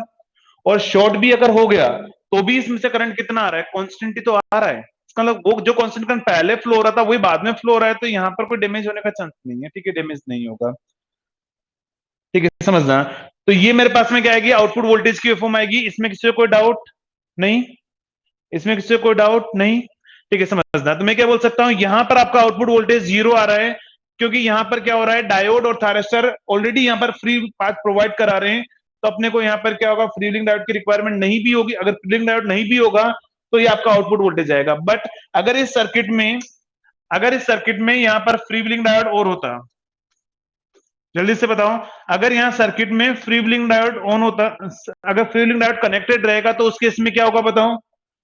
तो ये T1 और D4 जब फोर्सफुली ऑन था, क्यों ऑन था, क्योंकि मेरे पास में इंडक्टर हाईली इंडक्टिव लोड था, और हाईली इंडक्टिव लोड ने अपोज कर कर T1 को यहां फोर्सफुली ऑन रखा था। क्यों, क्योंकि अगर आप चेक कर सकते हो, जहां पर T1 D4 कंडक्ट कर रहा था, देखो यहाँ T1 D4 जब कंडक्ट कर रहा है उस टाइम पर T1 का जो सप्लाई वोल्टेज है R वाला वोल्टेज, ठीक है, ये R वाले वोल्टेज यहाँ पर T1 D4 के अंदर देखो R वाले पोटेंशियल कहां जा चुके हैं, नेगेटिव में। ये आर आ रहा है, ये दोनों आर के पोटेंशियल है, वी आर और वी आर बी और वी आर वाई, तो ये दोनों कहां जा चुके हैं, यहाँ पर नेगेटिव में, ठीक है। अगर ये दोनों पोटेंशियल या नेगेटिव जा चुके हैं तो T1 तो यहाँ पर क्या हो जाना चाहिए था, रिवर्स बायस, और रिवर्स बायस में ऑफ हो जाना चाहिए था। अरे पॉइंट क्लियर है, ये आर का जो पोटेंशियल आ रहा है, देखो इस पॉइंट के बाद में ये भी नेगेटिव जा चुका है, और यहां से भी क्या जा चुका है आपके पास में, ये तो ऑलरेडी नेगेटिव में। मैं क्या बोलूंगा, यहां पर आपके पास में T1 D4 के लिए यहां पर आपका वोल्टेज नेगेटिव में जा चुका है, और T1 आपका रिवर्स बायस हो जाना चाहिए था, लेकिन रिवर्स बायस में भी वो कंडक्ट कर रहा है। क्यों कंडक्ट कर रहा है, क्योंकि इस सर्किट के अंदर मैं एज्यूम करके चल रहा हूं हाईली इंडक्टिव लोड है, तो ये इंडक्टर अपोज कर कर इसको फोर्सफुली ऑन रखेगा। लेकिन अगर यहाँ फ्रीव्हीलिंग डायोड होता तो बताओ क्या होगा, इंडक्टर जैसे यहाँ पर क्या करेगा, अगर यहाँ फ्रीव्हीलिंग डायोड होगा तो क्या होगा बताओ, इंडक्टर यहाँ पर जैसे ही क्या करेगा, अपोज करेगा, कौन ऑन हो जाएगा, आपका फ्रीव्हीलिंग डायोड, और लोड क्या कर देगा, शॉर्ट। इसका मतलब है यहाँ पर T1 आपका फोर्सफुली ऑन नहीं रहेगा। तो यहाँ T1 जो फोर्सफुली ऑन था वो फ्रीव्हीलिंग डायोड की हेल्प से अपन उसको रिमूव कर सकते हैं वहां से जो प्रॉब्लम आ रही है। तो समझना, मैं क्या बोल सकता हूँ कि अगर इस सर्किट में फ्रीव्हीलिंग डायोड होता तो फिर यहाँ पर कौन कंडक्ट करेगा, जहां पर आपके पास में वोल्टेज 0 आ रहा है वहां पर कौन कंडक्ट करेगा, आपका फ्रीव्हीलिंग डायोड। अगर इस पॉइंट में किसी को डाउट हो तो बता दो जल्दी से। अगर इस सर्किट में फ्रीव्हीलिंग डायोड होगा तो यहाँ पर कौन कंडक्ट करेगा, फ्रीव्हीलिंग डायोड। यहाँ पर भी कौन कंडक्ट करेगा, फ्रीव्हीलिंग डायोड, क्योंकि ये इंडक्टर के अपोजिशन की वजह से रह रहे थे, और इंडक्टर के अपोजिशन की वजह से रह रहे थे, इंडक्टर जैसे अपोज करेगा आपके फ्रीव्हीलिंग डायोड के अंदर सर्किट को ऑन कर देगा, और ये आपका आउटपुट वोल्टेज आएगा। अगर अगर यहाँ पर क्या होगा, फ्रीव्हीलिंग डायोड नहीं रहेगा तो इस तरीके से कंडक्शन होगा। फिर से सुन लेना, अगर फ्रीव्हीलिंग डायोड नहीं होगा तो इस तरीके से आपकी डिवाइस कंडक्ट करेगी, बट अगर फ्रीव्हीलिंग डायोड होगा तो आपके पास में यहां पर कौन कंडक्ट करेगा, फ्रीव्हीलिंग डायोड। क्लियर है, इन चीजों में किसी को कोई डाउट, इन चीजों में किसी को कोई डाउट, जल्दी से बताओ, इनमें किसी को कोई डाउट नहीं। अगर किसी को नहीं डाउट है जल्दी से इसका स्क्रीनशॉट ले लो ये। और ये वेवफॉर्म कौन सी है, कंटिन्यूअस या डिसकंटिन्यूअस, तो डिसकंटिन्यूअस वेवफॉर्म होगी। तो बताओ यहां पर भी क्या हो रहा है, 60 तक तो बाउंड्री था, 60 के बाद में क्या हो रहा है, डिसकंटिन्यूअस कंडक्शन। तो यहां पर भी क्या होगा, बाउंड्री बिटवीन कंटिन्यूअस और डिसकंटिन्यूअस कंडक्शन कितनी होगी बताओ, अल्फा इक्वल टू 60 डिग्री, तो दोनों सेम रहेगा आपके पास में। तो ये वेवफॉर्म ड्रॉ कर लो, और ये आपका डिसकंटिन्यूअस कंडक्शन की वेवफॉर्म होगी, जल्दी से स्क्रीनशॉट ले लो।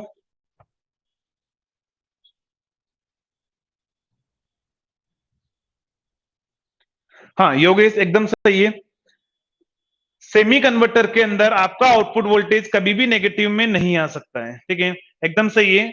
सेमी कन्वर्टर में आपका नेगेटिव में वोल्टेज कभी भी नहीं आएगा, यहां पर क्या रहेगा, ऑलवेज डिसकंटिन्यूअस ही रहेगा।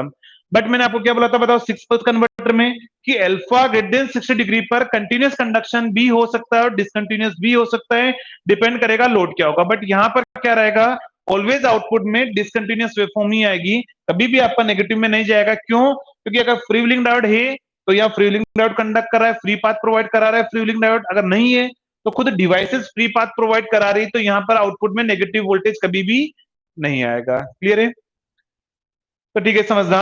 ये मेरे पास में क्या था, अल्फा इक्वल टू 0, 60 और 90 की वेवफॉर्म में। अगर इन जनरल मुझे एग्जाम में पूछ लिया जाए कि बताओ अल्फा इक्वल टू 30 डिग्री पर क्या वेवफॉर्म होगी, प्रांजल क्या पूछ रहे हो, यानी फ्रीव्हीलिंग का इफेक्ट, फ्रीव्हीलिंग डायोड अगर आप यूज करो तो 60 डिग्री के बाद में कोई भी इफेक्ट नहीं है यहाँ पर। फ्रीव्हीलिंग डायोड अगर आप नहीं भी यूज करोगे, आउटपुट वोल्टेज की वेवफॉर्म यही आएगी। अगर आप फ्रीव्हीलिंग डायोड यूज करोगे तो भी आपके पास में आउटपुट वोल्टेज की वेवफॉर्म यही आएगी, इसका कोई भी इफेक्ट नहीं होगा यहाँ पर। नेक्स्ट मानसी क्या पूछना चाह रहे हो सर? T1 D4 का कैसे?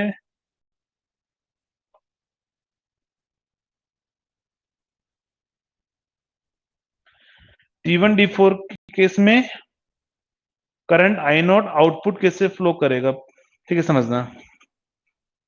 आपको पता है कि मैं क्या एज्यूम करके चल रहा हूं, सर्किट में करंट कांस्टेंट है, करंट कांस्टेंट है तो ये आउटपुट का वोल्टेज जीरो है, बट यहां पर लोड तो आपका RL है ना, हाईली इंडक्टिव लोड है, RL लोड है।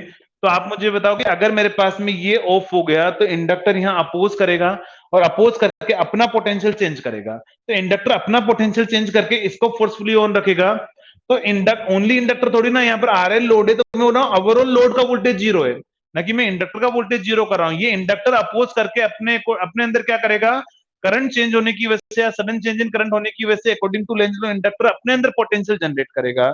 तो ये जो ऑन हो रहा है वो किसकी वजह से हो रहा है? इंडक्टर के पोटेंशियल की वजह से ऑन हो रहा है। बाउंड्री बिटवीन कंटिन्यूअस और डिसकंटिन्यूअस कंडक्शन कितनी है यहाँ पर भी? Alpha equal to 60 degree. तो यहाँ पर भी एक पॉइंट लिख देना, the boundary between continuous and discontinuous conduction is alpha equal to 60 degree. Boundary between continuous and discontinuous conduction is alpha equal to 60 degree. अब समझना, अब मुझे एग्जाम में उसने 60 पर नहीं पूछा, मुझे एग्जाम में बोल दिया कि बताओ अल्फा 30 पर क्या होगा, या इन जनरल किसी अल्फा पर वैल्यू पूछ लिया जाएगी, बताओ आउटपुट वोल्टेज की फॉर्म क्या होगी।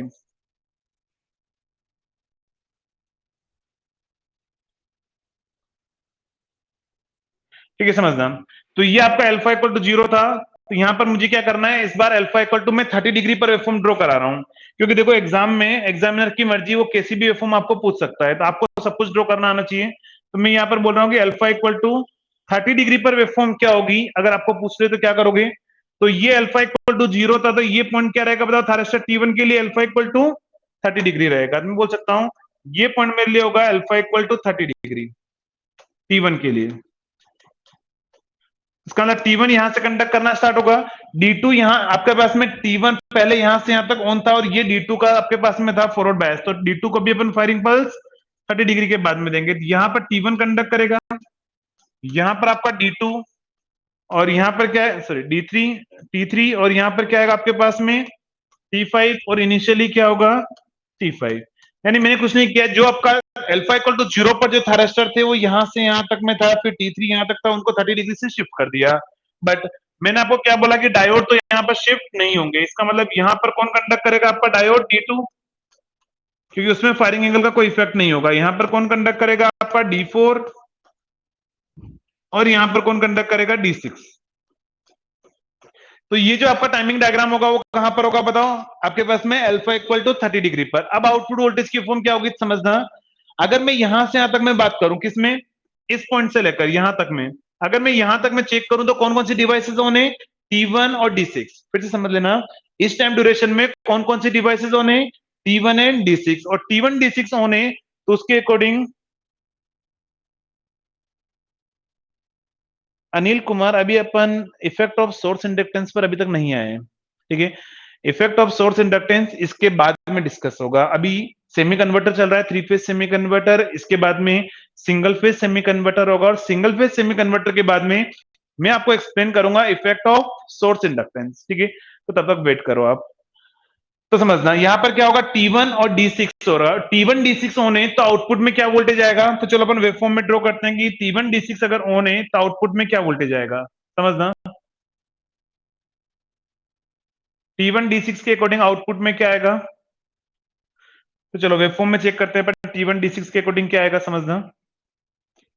तो ये सर्किट डायग्राम में अगर आप आओगे चेक करोगे, T1 ऑन है और साथ में D6 ऑन है, तो मतलब T1 के अकॉर्डिंग प्लस कहां पर जा रहा है, R पर, माइनस कहां पर जा रहा है, D6 के अकॉर्डिंग Y पर। इसका मतलब है जब तक T1 D6 ऑन है V आउटपुट में क्या आएगा, VRY आएगा, और VRY अगर आउटपुट में आएगा तो चलो VRY आउटपुट में आएगा, अपन ड्रॉ करते हैं वेवफॉर्म के अंदर कि ये VRY है, और यहां तक इस टाइम ड्यूरेशन में T1 D6 इसमें कंडक्ट कर रहा है, ठीक है।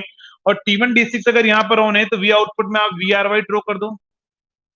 ये आपका वी आर वाई है, तो मैं बोल रहा हूँ ये मेरा वी आर वाई आएगा इतने टाइम ड्यूरेशन में, ये वी आर वाई की वेवफॉर्म आएगी। तो यहाँ पर मैं ड्रॉ कर रहा हूँ, क्या आएगा आउटपुट में, समझना, वी आर वाई। तो यहाँ से आप ड्रॉ कर लो वी आर वाई क्या होगा, ये वेवफॉर्म है इस पॉइंट से लेकर यहां तक, ये मेरे पास आउटपुट में क्या आएगा, वी आर वाई। नेक्स्ट, अब मैं बोल रहा हूं कि यहां पर इस पूरे टाइम ड्यूरेशन में अगर आप चेक करोगे, कहां पर, यहां तक, इस पॉइंट से लेकर यहां तक में, तो कौन कौन होने डिवाइस, T1 D2 होने, यहां पर कौन होने, T1 एंड D2 होने। तो यहाँ T1 D2 होने तो वी आउटपुट में क्या आएगा, तो अगर आप सर्किट से चेक करोगे T1 होने तो प्लस तो कहां जाएगा, आर पर, माइनस कहां पर जाएगा इसके थ्रू, बी पर, यानी वी आउटपुट में क्या आएगा, वी आरबी आएगा। और वी आरबी अगर आउटपुट में आएगा तो वेवफॉर्म में आप चेक करो, ये वी आरबी है, कहां से कहां तक में, इस टाइम ड्यूरेशन में वी आरबी आउटपुट में आएगा, इसका मतलब यहां तक आउटपुट में क्या आएगा, वी आरबी। तो इस पॉइंट से लेकर यहां तक वी आउटपुट में क्या आएगा, वी आरबी। तो आप वेवफॉर्म में ड्रॉ कर दो, वी आउटपुट में क्या आ रहा है, वी आरबी। तो समझना वी आरबी क्या होगा, तो ये आपके पास में आउटपुट वोल्टेज आएगी यहां तक वी आरबी। तो यहां तक क्या आएगा, वी आउटपुट में, वी आरबी आउटपुट में आएगा। तो मैंने ड्रॉ कर दिया, ये वी आरबी आउटपुट है, यहां तक वी आरबी रहेगा। नेक्स्ट, अब बताओ यहां पर कौन कंडक्ट कर रहा है, T3 एंड D2, और T3 D2 अगर कंडक्ट कर रहे हैं तो बताओ T3 D2 के अकॉर्डिंग वी आउटपुट में क्या आएगा, वी वाई आर। आप सर्किट में आप चेक कर लोगे, वी आउटपुट में क्या आएगा, वी वाई आर। तो यहां से अगर आप चेक करोगे तो वी आउटपुट में क्या आएगा आपके पास में, वी वाई आर। तो यहां से आप चेक कर लो, वी आउटपुट में क्या आ रहा होगा, वी वाई आर। तो ये मेरे पास में क्या आएगा, वी वाई आर आउटपुट में आएगा। नेक्स्ट, यहां पर कौन कंडक्ट कर रहा है, T3 और D4, और T3 D4 आप सर्किट में चेक करोगे जब जाके, तो प्लस कहां पर जाएगा, Y पर जाएगा T3 के अकॉर्डिंग, और माइनस कहां जाएगा, R पर, यानी वी आउटपुट में क्या आएगा, वी वाई आर। तो इसका मतलब है ये वी वाई आर है, ये वी वाई आर है, इसका मतलब ये आपका आउटपुट में आएगा कहां तक, इस पॉइंट तक वी वाई आर आउटपुट में आएगा। तो चलो वेवफॉर्म में ड्रॉ करते हैं, आउटपुट में क्या आ रहा है, वी वाई आर। तो यहां से आप ड्रॉ कर लो कि वी आउटपुट में क्या आएगा, वी वाई आर। ठीक है, तो ये वी वाई आर आउटपुट में रहेगा। नेक्स्ट, यहां पर कौन कंडक्ट है, T5 and D2, sorry T5 and D4, और T5 D4 के अकॉर्डिंग जब आप चेक करोगे सर्किट में क्या आएगा, वी आर आएगा। और वी बी आर अगर आउटपुट में आएगा तो यहां से अगर आप ड्रॉ करोगे तो क्या आएगा आउटपुट में, वी बी आर। तो ये आपका आउटपुट वोल्टेज की फॉर्म रहेगी वी बी आर की। नेक्स्ट, इनिशियली अगर मैं चेक करूं तो यहाँ पर T5 D6 कंडक्ट कर रहा है, और T5 D6 से आप सर्किट से चेक करोगे तो आउटपुट में क्या आएगा, वी बी वाई आएगा, क्योंकि T5 के अकॉर्डिंग कहां पर जाएगा, बी पर, और D6 के अकॉर्डिंग कहां जाएगा, वाई पर। तो ये आपका आउटपुट आएगा वी बी वाई। तो यहाँ पर आप ड्रॉ कर सकते हो, वी आउटपुट में क्या आएगा, वी बी वाई। तो यहां से आपका आउटपुट वोल्टेज की फॉर्म होगी वी बी वाई। तो ये आपके पास में कंप्लीट आउटपुट वोल्टेज की फॉर्म होगी कहां पर, अल्फा इक्वल टू 60 डिग्री पर, सॉरी 30 डिग्री पर। तो ये जो मैंने आपका आउटपुट वोल्टेज ड्रॉ किया हुआ है ये कहां पर है, अल्फा इक्वल टू 30 डिग्री पर, इस तरीके से वेवफॉर्म आएगी। इसमें किसी को कोई डाउट, इसमें किसी को कोई डाउट, गुड मॉर्निंग कुशल, इसमें किसी को कोई डाउट, जल्दी से बताओ, इसमें किसी को कोई डाउट। सर्किट से चेक कर लोगे ना, ये आपके पास में सर्किट से मैंने देख देख कर ये वेवफॉर्म ड्रॉ की, इस तरीके से आउटपुट वोल्टेज की वेवफॉर्म आएगी। क्लियर है। तो अगर आपको एग्जाम में इन जनरल कोई सा भी अल्फा अगर आपको बोल दिया जाए तो आप ड्रॉ कर सकते हो, बस इनको शिफ्ट करके, लेकिन ध्यान रखना डायोड को शिफ्ट मत करना वहां पर। तो जल्दी से इसका स्क्रीनशॉट ले लो पहले, जल्दी से स्क्रीनशॉट ले लो पहले। और आप लोग जब वीडियो पर आते हो तो उससे पहले लाइक वाइक पहले कर लिया करो, जिन्होंने भी लाइक नहीं किया है जल्दी से एक बार लाइक कर दो।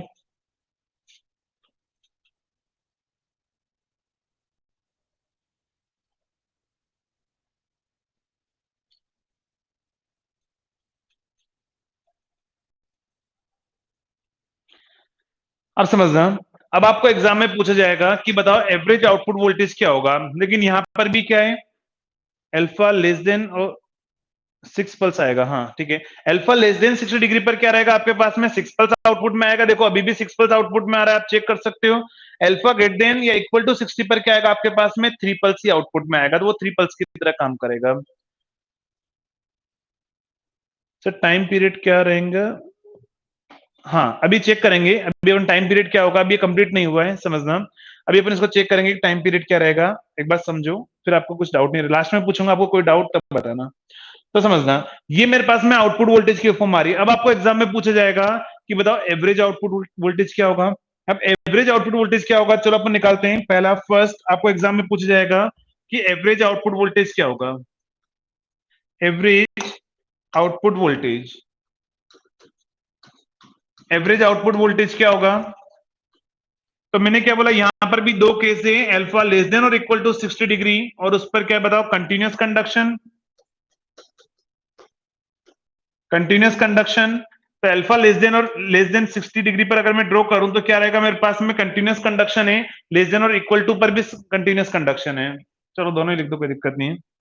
अल्फा लेस देन और इक्वल टू 60 डिग्री पर कंटिन्यूअस कंडक्शन है, और कंटिन्यूअस कंडक्शन है, तो बताओ एवरेज आउटपुट वोल्टेज किसे निकालोगे, V not equal to 1 upon time period. अब बताओ जल्दी से, इस वेवफॉर्म का टाइम पीरियड कितना है? इक्वल टू रहने दो, इक्वल टू को हटा दो। क्यों हटाना है अभी मैं आपको बता दूंगा।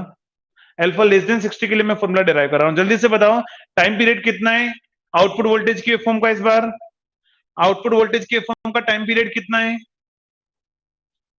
यहां पर आपको एवरेज आउटपुट वोल्टेज निकालना है, 1 अपॉन टाइम पीरियड, इंटीग्रेशन करना है और आपको लिमिट लिखनी है। तो जल्दी से बताओ टाइम पीरियड कितना है, टाइम पीरियड कितना है? तो इस बार ऐसा मत बोल देना कि सर टाइम पीरियड कितना है, तो π/3 है, ऐसा मत बोल देना।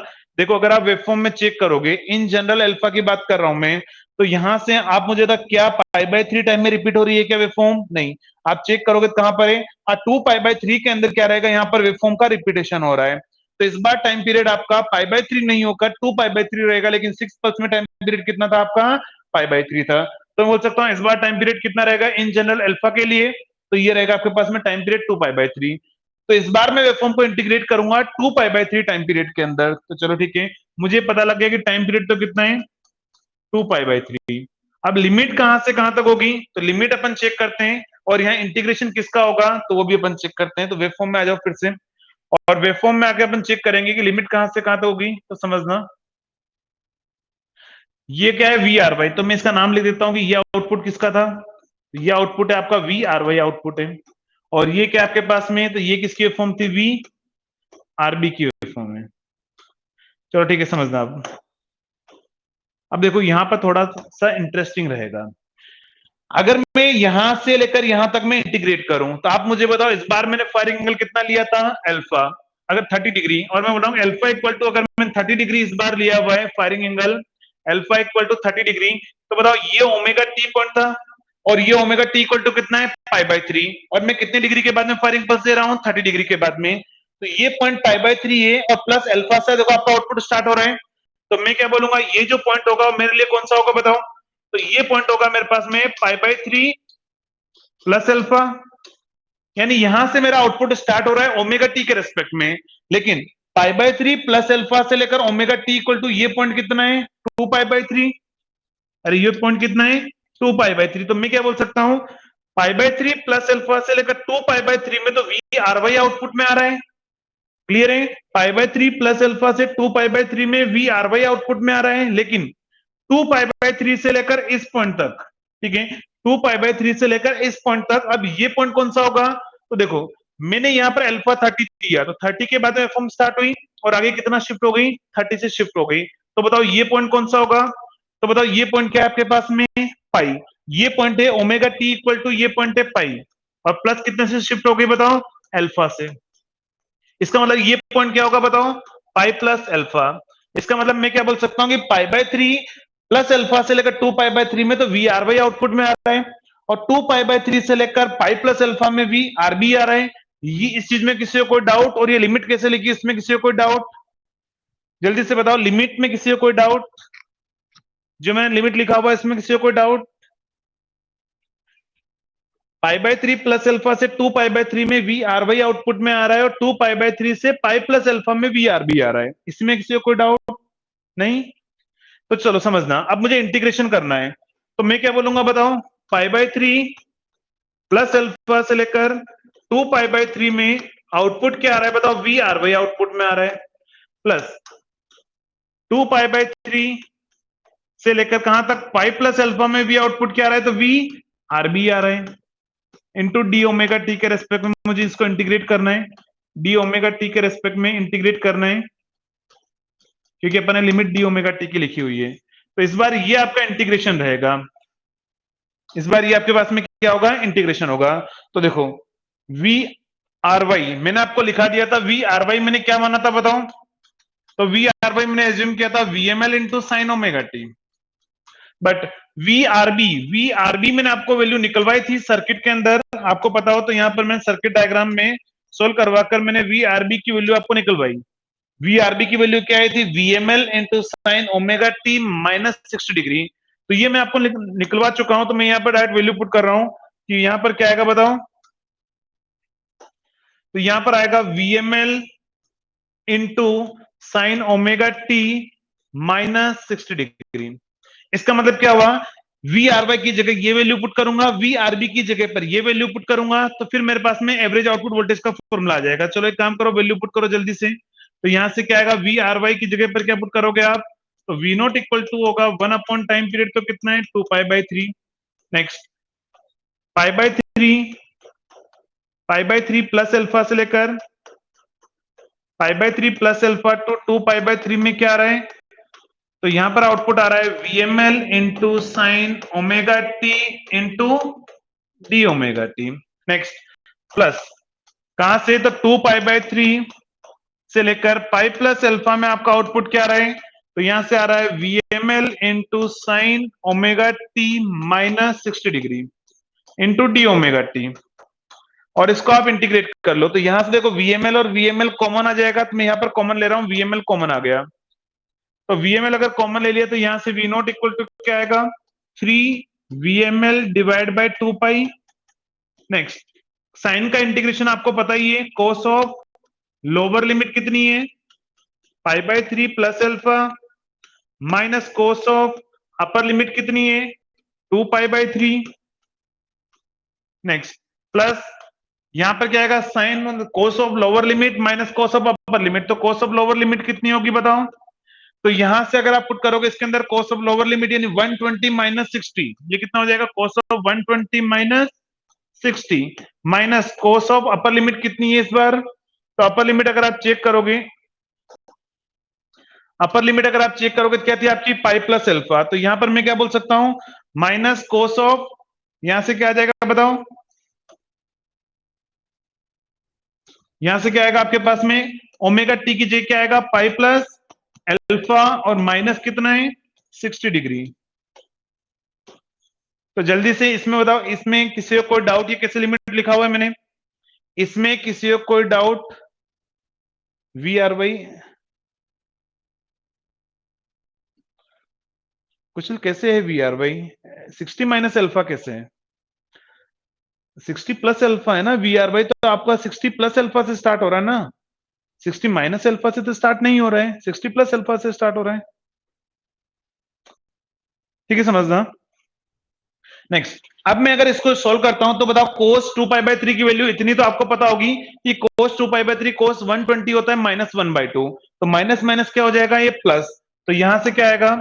अगर आप इसको लिखोगे वैल्यू, तो यहां से क्या आएगा आपके पास में? वी नोट इक्वल टू आएगा 3 VML डिवाइड बाई 2 पाई, और यहां से क्या आएगा? Cos of pi by 3 plus alpha, ये तो एज इट इज रहेगा। नेक्स्ट माइनस और माइनस कितना हो जाएगा? प्लस 1/2 हो जाएगा। कोस 2 पाई बाई 3 माइनस 1/2 होता है। नेक्स्ट यहां से क्या आएगा अब आपके पास में? प्लस, और ये हो जाएगा कोस 60, और कोस 60 भी कितना होगा? 1/2, और ये होगा माइनस, और आपको पता है कोस पाई प्लस थीटा कितना होता है? अगर कोस, या फिर इसको आप लिख दो कोस, आपके पास में क्या आ जाएगा? माइनस कोस ऑफ 180 में से 60 गया, इसका मतलब डिग्री में लिखूंगा तो ये 180 होगा। 180 में 60 गया, कितना बचेगा आपके पास में? 120। तो इसको आप लिख दो कोस 120 प्लस अल्फा। तो ये मेरे पास में वैल्यू आएगी। तो यहां से अगर मैं ऐड करूं तो 1/2 और 1/2 कितना हो जाएगा? 1। तो यहां से आप इसको थोड़ा सिंप्लीफाई कर लो, 3 VML डिवाइड बाई 2 पाई, और यहां से आ जाएगा 1। ये 1/2 और 1/2 को मैंने ऐड कर दिया। तो अब यहां पर रिमेनिंग क्या बचा हुआ है? तो cos pi by 3 plus alpha minus cos, और यहां से क्या आ रहा है? कोस 120। इस पाई बाई 3 को आप 60 लिख दो, है ना, मैं यहाँ डिग्री में लिख रहा हूं, यहां पर भी 60 डिग्री देता हूं। तो क्या आएगा यहां से? क्या आएगा? 120 प्लस अल्फा। तो चलो अब मुझे इसको सिंप्लीफाई करना है। तो यहां पर मुझे पता है क्या फॉर्मूला बन रहा है? तो ये फॉर्मूला बन रहा है कोस सी माइनस कोस डी, और cos c minus cos d का फॉर्मूला क्या होता है? 2 sine c plus d by 2 और sine D minus c by 2। तो यहां से अगर आप इसको सोल्व करोगे तो क्या आएगा 3 VML डिवाइड बाय 2 पाई और यहां से आ जाएगा 1 प्लस और यहां से आएगा 2 sine C plus d by 2। तो C प्लस डी कितना होगा 160 और 120 कितना होगा 180। अल्फा प्लस अल्फा कितना होगा 2 अल्फा डिवाइड बाय 2 करूंगा तो ये कितना बचेगा बताओ 90 प्लस अल्फा। इसी को आप एंगल में लिखोगे डिग्री में तो क्या आएगा 90 plus alpha. Next sine D minus C करोगे तो डी माइनस सी कितना होगा बताओ। तो साइन 120 माइनस 60 कितना होगा 60 और डिवाइड बाय 2 रहेगा अल्फा से अल्फा कैंसिल हो जाएगा डिवाइड बाय 2 कितना बचेगा 30। तो ये कितना आएगा साइन 30 और आपको पता है साइन 30 की वैल्यू कितनी होती है इसकी वैल्यू कितनी होगी 1/2। तो ये 2 से 2 कैंसिल हो जाएगा और साइन 90 प्लस थीटा क्या होता है कोस थीटा। तो यहां से आपका एवरेज का फॉर्मूला आ जाएगा कि एवरेज का जो फॉर्मूला होगा V not 3 VML divide by 2 pi into 1 plus cos of alpha. तो ये आपका एवरेज आउटपुट वोल्टेज का फॉर्मूला रहेगा इस बार। ये आपका एवरेज आउटपुट वोल्टेज का फॉर्मूला रहेगा। इसके अंदर किसी को कोई डाउट है तो बता दो जल्दी से।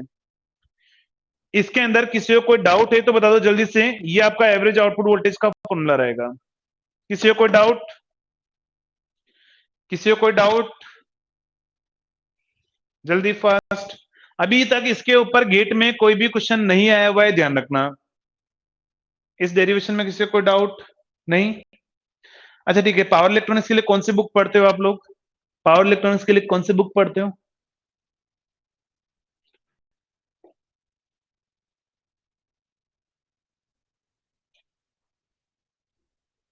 पीएस बिमरा। तो आज आपके लिए मैं एक काम दे रहा हूं इस डेरिवेशन जो मैंने अभी आपको कराया ना 3 फेज सेमी कन्वर्टर ये डेरिवेशन आप पीएस बिमरा में जाके देखना। पीएस बिमरा में उसने इतना कॉम्प्लेक्स डेरिवेशन कर रखा है ना आपको समझ में ही नहीं आएगा कि उसने ऐसी लिमिट लिख दी और उन्होंने क्या कर दिया आपके पास में फॉर्मूला लिख दिया कि ये फॉर्मूला आ रहा है। बहुत कॉम्प्लेक्स डेरिवेशन दे रखा है तो कभी कभार बुक में अगर आप देखोगे तो आपको बहुत ही कॉम्प्लेक्स डेरिवेशन मिलेगा आपको समझ में नहीं आएगा। आप बिमरा जाके चेक करना आपको समझ में ही नहीं आएगा कि वो क्या बोल रहा होगा। ठीक है अगर आप रशीद का मुझे नहीं आइडिया है बीमरा में बहुत टफ डेरिवेशन दे रखा है इसका। तो ये आपके पास में क्या है एवरेज का फॉर्मूला रहेगा लेकिन ये कहां पर है अभी मैंने अल्फा लेस देन और 60 के लिए ड्रॉ किया है। अब मैं बोल रहा हूं कि मेरे पास में केस 2 अगर मेरे पास में क्या हो जाए अल्फा ग्रेटर देन और इक्वल टू 60 डिग्री हो जाए। अच्छा इक्वल टू क्यों बोल रहा हूं मैं क्योंकि आपको पता है कि लेस देन तक मेरे पास में 6 पल्स आती है आउटपुट में और इक्वल टू पर जाने के बाद में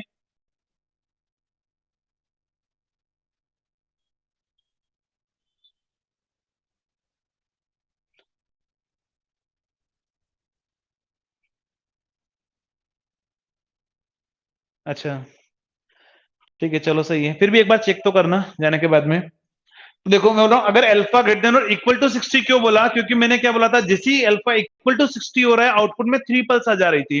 अगर देखो वेवफॉर्म में जाके चेक करता हूं मैं तो जब मैंने आपको अल्फा इक्वल टू 60 पर मैंने ड्रॉ करवाया था तो आपको पता हो कि क्या वेवफॉर्म आई थी अल्फा इक्वल टू 60 पर। चलो एक काम करो पहले इसका स्क्रीनशॉट जरूर कर ले लो पहले इसका स्क्रीनशॉट ले लो पहले।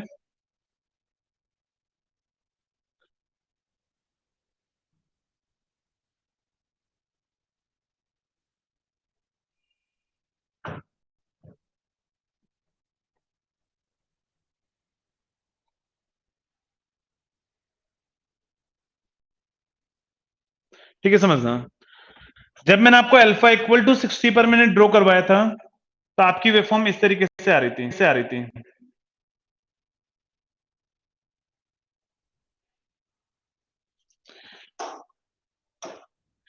अल्फा इक्वल टू 60 पर ये वोल्टेज कहां जा रहा था आपका 0 पर। नेक्स्ट और ये वोल्टेज कहां पर आ रहा था आपके पास में तो ये भी कहां पर आ रहा था 0 पर।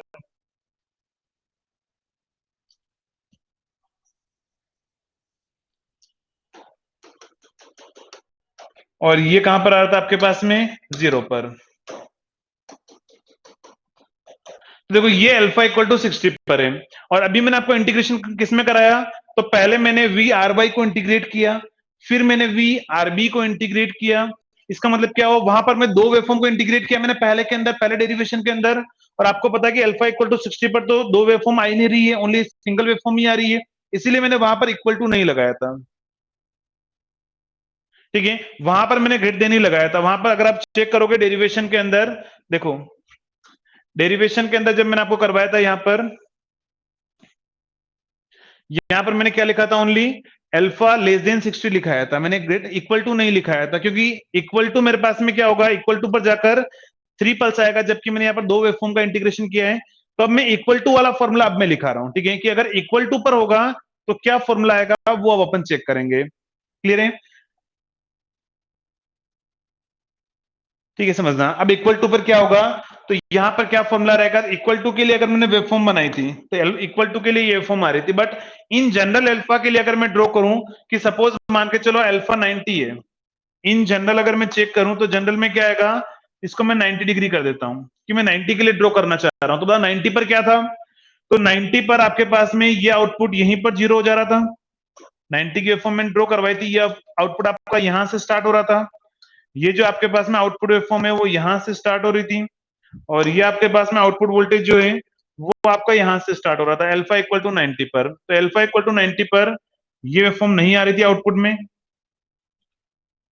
तो ये कहां पर था बताओ, अल्फा इक्वल टू 90 डिग्री पर ये आउटपुट वेवफॉर्म आ रही थी। अब देखो, आप मुझे बताओ इस वेवफॉर्म का टाइम पीरियड कितना है, जल्दी से बताओ, ये जो आउटपुट में वेवफॉर्म आ रही थी इसका टाइम पीरियड कितना है, जल्दी से बताओ, ये आउटपुट में जो वेवफॉर्म आ रही है इसका टाइम पीरियड कितना है, इस वेवफॉर्म का टाइम पीरियड कितना है, क्या पाई बाय 3 या 2 पाई बाय 3, तो अगर आप चेक करोगे तो वेवफॉर्म 2 पाई बाय 3 में इस बार फिर से क्या हो रही है, रिपीट हो रही है, तो इस वेवफॉर्म का टाइम पीरियड कितना है, 2 पाई बाय 3 टाइम पीरियड है। अब 2 पाई बाय 3 टाइम पीरियड है, लेकिन अगर मैं चेक करूं तो बताओ यहां पर आउटपुट में वी आर वाई नहीं आ रहा है, इस वेवफॉर्म का क्या नाम है, तो ये नाम है आपका वी आर बी। यहां पर आउटपुट में क्या आ रहा है, वी आर बी, अगर आप चेक करोगे यहां से ऊपर से तो आपको इसका नाम मिल जाएगा, क्या था, वी आर बी, इसका नाम क्या है, वी वाई आर आ रहा है। तो मैं बोल रहा हूं यहां पर आउटपुट में क्या आ रहा है, वी आरबी आउटपुट में आ रहा है, तो ये वी आरबी मैंने लिख दिया। अब आप मुझे बताओ कि ये पॉइंट मेरे लिए क्या था, अल्फा इक्वल टू जीरो, समझना, ये पॉइंट मेरे लिए क्या था, अल्फा इक्वल टू जीरो था, ये point alpha equal to zero है, तो मैं बोल रहा हूं कि मैंने अल्फा इक्वल टू 90 डिग्री पर मैंने फायरिंग पल्स दिया है, तो बताओ ये वाला पॉइंट कौन सा होगा, मैं इसको इंटीग्रेट कर रहा हूं, आपकी मर्जी, आप इसको इंटीग्रेट करना, आंसर आपका सेम ही आएगा।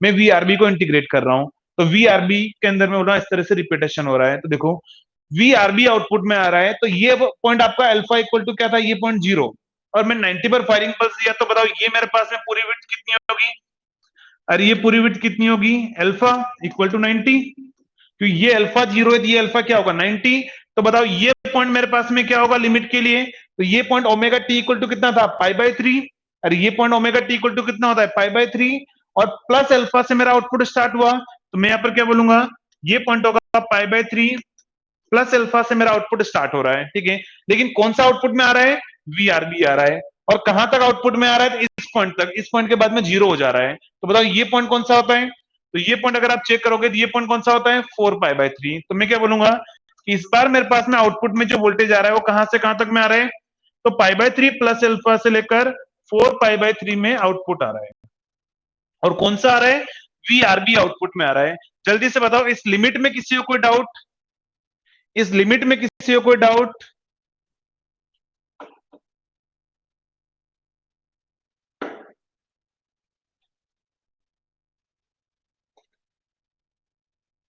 हाँ यार, ये सब कुछ अल्फा के चक्कर में ही हो रहा है, कुशल एकदम सही है, ये सारी दिक्कत अल्फा के चक्कर में ही हो रही है। तो मैं क्या बोलूंगा, ये अल्फा था तो ये होगा पाई बाय 3 प्लस अल्फा से कहां तक आउटपुट में आ रहा है, 4 पाई बाय 3 के अंदर आउटपुट में आ रहा है, तो चलो इसको अपन इंटीग्रेट कर लेते हैं, तो समझना क्या होगा, तो बोला वी नॉट इक्वल टू होगा 1 अपॉन टाइम पीरियड, तो टाइम पीरियड तो मैंने देख लिया वेवफॉर्म का 2 पाई बाय 3 है, अब मैंने जब चेक किया तो आउटपुट क्या आ रहा है, पाई बाय 3 प्लस अल्फा से लेकर 4 पाई बाय 3 के अंदर आउटपुट में क्या आ रहा है, वी आरबी आउटपुट में आ रहा है, और मुझे उसको डी ओमेगा टी के रेस्पेक्ट में इंटीग्रेट करना है, तो चलो वी आरबी की वैल्यू मैंने अभी आपको बताई थी कि वी आरबी की वैल्यू क्या होती है, तो मैं यहाँ पर डायरेक्ट लिख रहा हूँ, वी नॉट इक्वल टू क्या होगा, 3 V M L divide by 2 pi, और को यहां से क्या आएगा बताओ, वीएम इंटीग्रेट किसको करना है मुझे, पाई बाय 3 प्लस अल्फा से लेकर 4 पाई बाय 3 में मुझे इंटीग्रेट करना है, वी आरबी की वैल्यू क्या थी, तो V M L into sine omega T minus 60 degree into D omega t, मुझे इसको इंटीग्रेट करना है, क्योंकि इस बार मेरे पास एक ही वेवफॉर्म इंटीग्रेशन में आ रही है, तो चलो यहां से एक काम करो, इसका इंटीग्रेट करो, तो इसका इंटीग्रेशन क्या होगा, तो यहां से आ जाएगा वी नॉट इक्वल टू, ये वीएमएल यहां से रिमूव कर दो अभी, ये VML अब मैं कॉमन ले लूंगा, तो क्या आएगा बताओ, 3 VML डिवाइड बाय 2 पाई, और यहां से आ जाएगा आपका कोस ऑफ लोअर लिमिट क्या है, तो देखो पाई/3 को मैं क्या लिख सकता हूँ 60, और इसको अगर डिग्री में लिखूंगा तो ये क्या हो जाएगा आपका 60 प्लस अल्फा।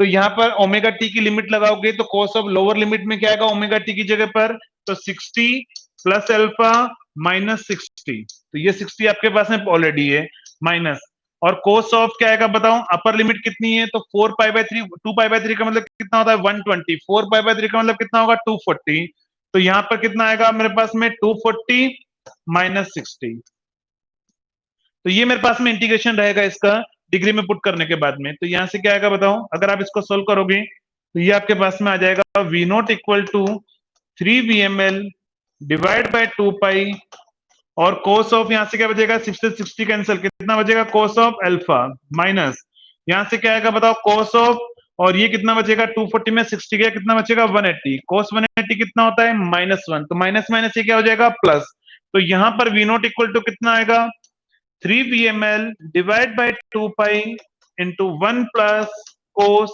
अल्फा। तो देखो इंटरेस्टिंग यहां से क्या है, तो इसके अंदर अगर आप चेक करोगे तो अल्फा लेस देन, अल्फा मेरे पास में ग्रेटर देन और इक्वल टू 60 पर कितना आ रहा है 3 VML अपॉन 2 पाई 1 प्लस कोस अल्फा, और अगर इससे पहले जो डेरिवेशन किया था वो आप चेक करोगे तो वो भी सेम ही आ रहा है, और वो भी क्या आ रहा है आपका सेम ही आ रहा है, तो यहां पर इंपॉर्टेंट क्या है कि आपके पास में दोनों फॉर्मूले क्या होंगे, सेम ही फॉर्मूले होंगे, आपका फॉर्मूला यहाँ पर डिफरेंट नहीं होगा।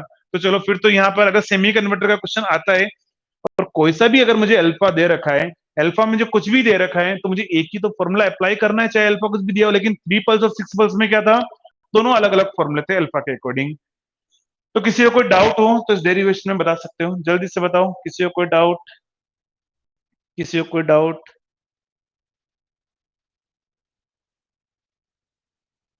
नरेंद्र यहाँ पर सेम फॉर्मूला होगा ना, यहाँ पर डिफरेंट डिफरेंट फॉर्मूला नहीं आएंगे।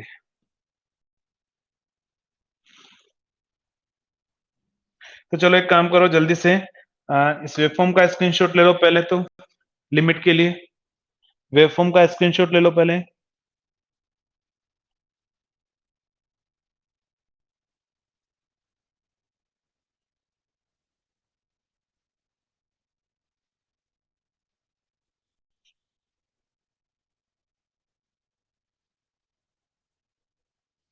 मानसी क्या पूछना चाह रहे हो, 4 पाई/3 माइनस पाई/3 इक्वल टू पाई, और पाई क्यूब इक्वल टू 3 पाई, मैंने ऐसे कहा लिखा 460 डिग्री,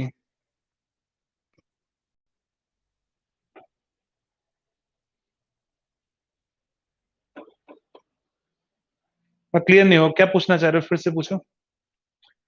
नेक्स्ट एक काम करो जल्दी से स्क्रीनशॉट लो,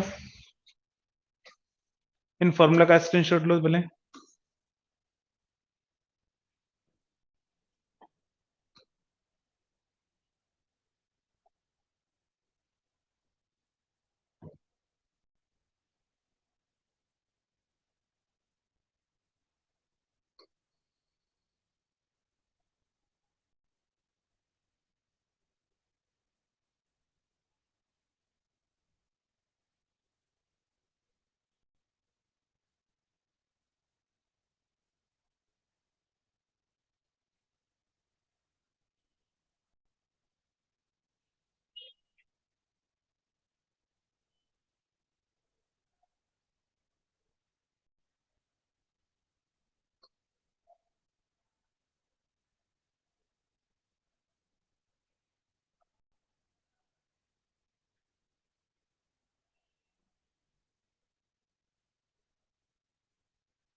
ठीक है चलो समझ में आ गया आपके क्वेश्चन, आपको ये पूछ रहे हो कि सर हम जस्ट तो 2 पाई/3 के अंदर कर रहे हैं, 2 पाई के अंदर नहीं, 2 पाई/3, क्योंकि वेवफॉर्म का टाइम पीरियड कितना है 2 पाई/3 है, 3 पाई आ रहा है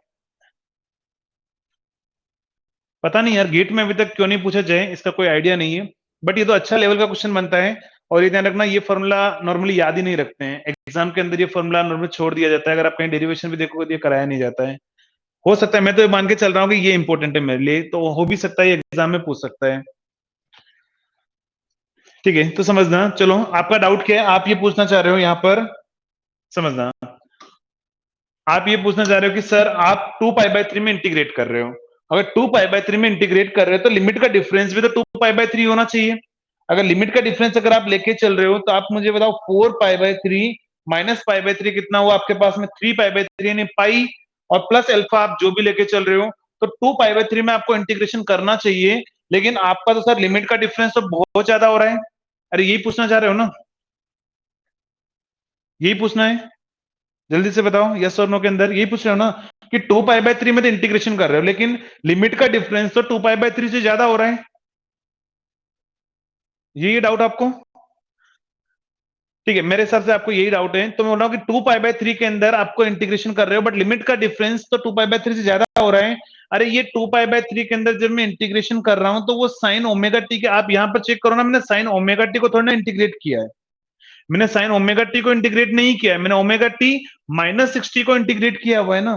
तो -60 को इंटीग्रेट किया हुआ है तो वो भी तो चीजें माइनस होगी। ये जो अपन ने लिखा हुआ है वो तो साइन के रेस्पेक्ट में, ये ओमेगा टी जो है मेरे पास में, देखो इधर इस वेव फॉर्म में, ये ओमेगा टी ये मैंने लिखा हुआ है, ये सपोज मान के चलो कहां पर, ये पॉइंट जो भी है ये मान के चलो ये π/3 है, ये 2π/3 है, ये पॉइंट पाई है, ये 4π/3 है। ये जो सारे पॉइंट है ये ओमेगा टी इक्वल टू 4π/3 पाई, 2π/3 पाई, ये π/3, ये सारी वैल्यू वी आर बी का है या वी आर वाई का है, जल्दी से बताओ। ये जो मैंने लिखा हुआ है π/3, 2π/3 पाई, 4π/3, ये लिमिट किसकी है, ओमेगा टी इक्वल टू जो भी किस वेवफॉर्म के लिए, तो ये वी आर वाई के लिए वेवफॉर्म। ये सब कुछ मैंने वी आर वाई के लिए लिखा हुआ है, बट मैं इंटीग्रेट किसको कर रहा हूं, मैं इंटीग्रेट में वी आरबी को कर रहा हूं, वी आरबी को कर रहा हूं तो वी आरबी की लिमिट तो अलग होगी ना, तो वी आरबी की अलग होगी, ये लिमिट का डिफरेंस जब आप लेके चल रहे हो तो वी आरबी के लिए आ रहा है, ठीक है। बट ये मैं लिमिट यहाँ पर, ये कहां पर आर वाई के रेस्पेक्ट में मैं आरबी को इंटीग्रेट कर रहा हूं, इसलिए आपको डिफरेंस ज्यादा लग रहा होगा। अदरवाइज आप वी आरबी की लिमिट लोगे, ओनली वी आरबी की लिमिट लोगे तो आप लिमिट ले सकते हो, वहां से भी आपका आंसर आ जाएगा, उसमें कोई दिक्कत नहीं होगी।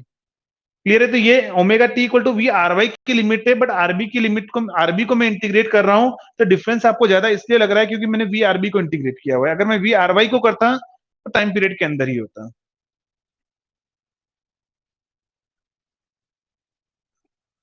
ज्यादा एडवांटेज वाला कौन सा है वो मैं आपको बताऊंगा, अभी वेट करो थोड़ा सा ना। सेमी कन्वर्टर या फुल कन्वर्टर कौन ज्यादा एडवांटेजेस होता है, डिपेंड करता है आपकी एप्लीकेशन के अंदर।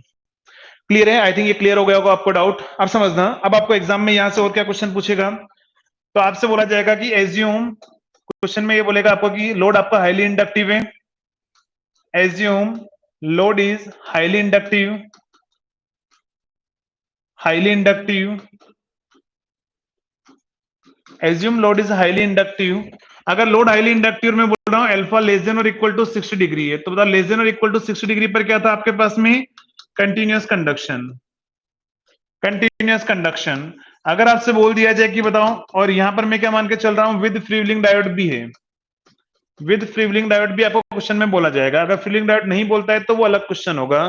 तो आपसे एग्जाम में बोला जाएगा कि आपका लोड हाईली इंडक्टिव है और साथ में फ्रीव्हीलिंग डायोड है, तो बताओ कंटिन्यूअस कंडक्शन के अंदर आपके, आपको ये बोला जाएगा क्या फ्रीव्हीलिंग डायोड कंडक्ट करेगा क्या। तो आपको पता है कि अल्फा 60 तक तो क्या होता है आपके पास में, वोल्टेज पॉजिटिव में ही होता है, इसका मतलब ये फ्रीव्हीलिंग डायोड यहाँ पर कंडक्ट नहीं करेगा।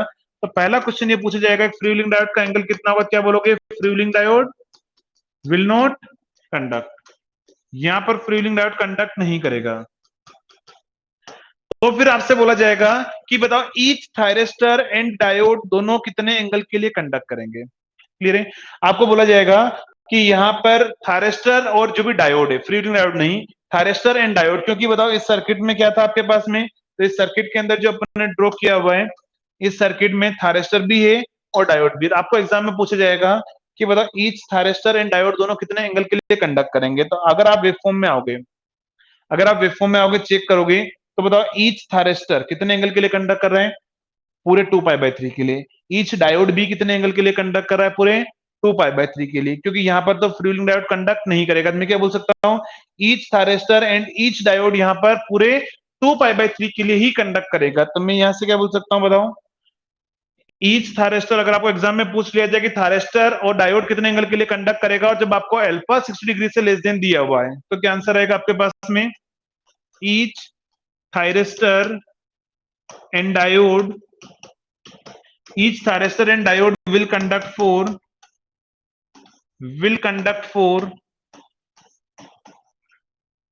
120 डिग्री, ठीक है। या फिर क्या बोल सकते हो, 2π/3 के लिए 2π/3 आउट ऑफ कितने में से, तो आपको पता है एक थायरिस्टर पूरे 2π में से एक बार ही कंडक्ट करता है, या डायोड भी 2π में से एक बार ही कंडक्ट कर रहा है। तो यहां से क्या आएगा, अगर आपको एग्जाम में बोल दिया जाए कि बताओ IT एवरेज या फिर ID एवरेज कितना होगा, तो क्या करोगे बताओ।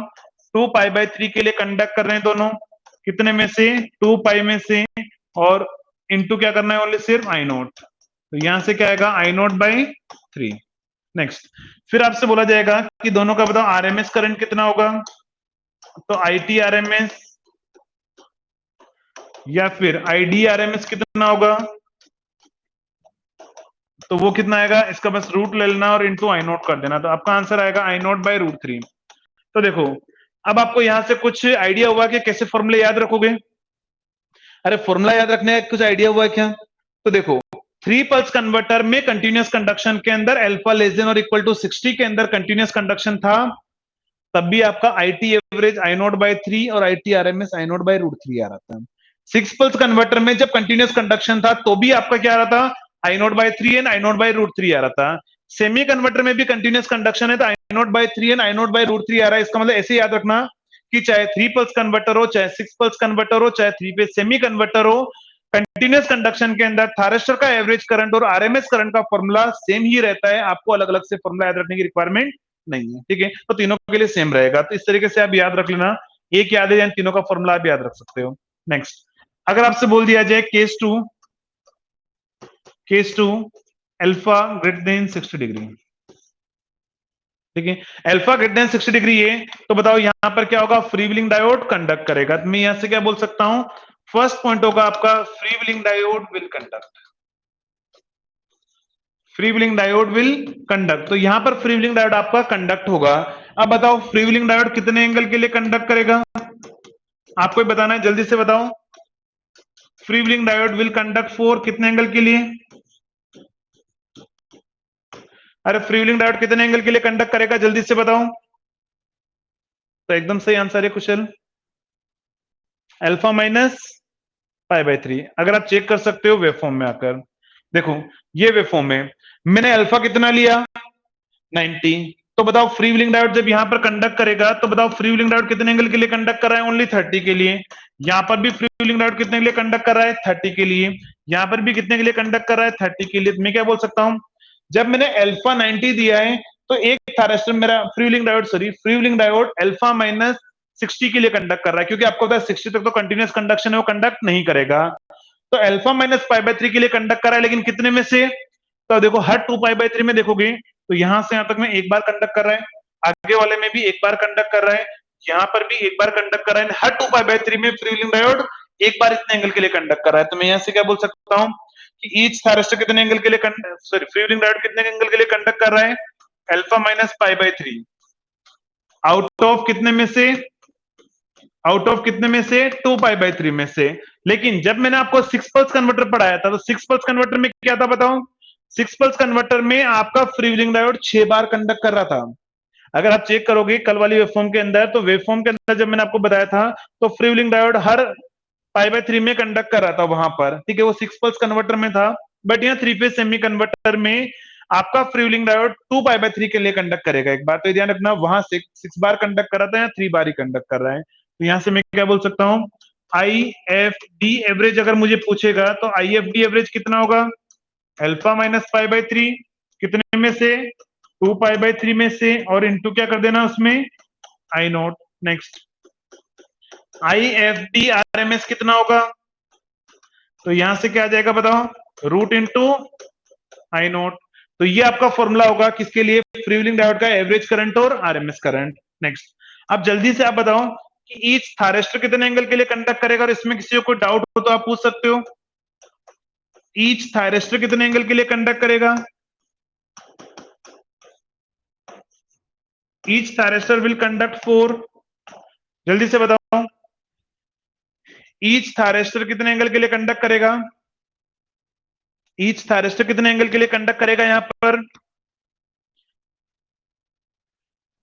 तो ईच थायरिस्टर यहां पर कितने एंगल के लिए कंडक्ट करेगा? तो देखो वेवफॉर्म के अंदर जाकर अगर आप वेवफॉर्म में चेक करोगे तो यहां पर अगर मैं बोलता हूं कि फ्री व्हीलिंग डायोड कंडक्ट नहीं करता है, तो बताओ ईच थायरिस्टर कितने एंगल के लिए कंडक्ट कर रहा था? 2π/3 के लिए। लेकिन इस 2π/3 में से फ्री व्हीलिंग डायोड एक बार कंडक्ट कर गया, तो मैं एक काम करूं, एक थायरिस्टर 2π/3 के लिए कंडक्ट कर रहा था, तो जितना रिमेनिंग में कितना 2π/3 में फ्री व्हीलिंग डायोड जितने के लिए कंडक्ट कर रहा है वो माइनस कर दें, तो रिमेनिंग क्या बचेगा? ओनली थायरिस्टर के लिए। तो यहां पर मैं क्या बोल सकता हूं कि ईच थायरिस्टर कितने एंगल के लिए कंडक्ट करेगा बताओ? तो 2π/3 में से मैं क्या माइनस कर दूं? Alpha minus π/3।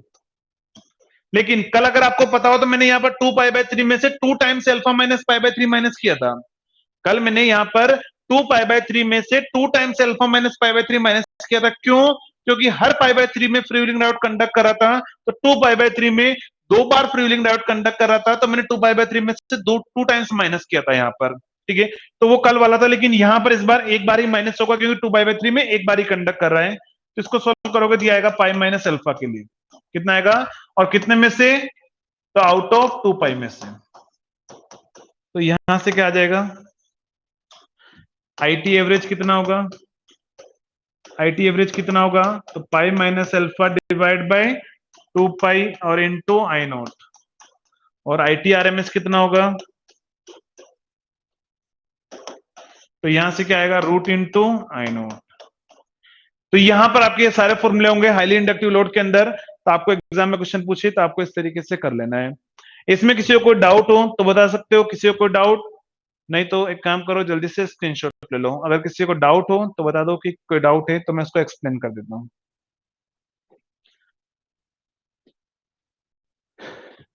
तो इसके बाद में अपन अपना नया टॉपिक स्टार्ट करेंगे। यहां तक आपका 3 फेज सेमी कन्वर्टर कंप्लीट है।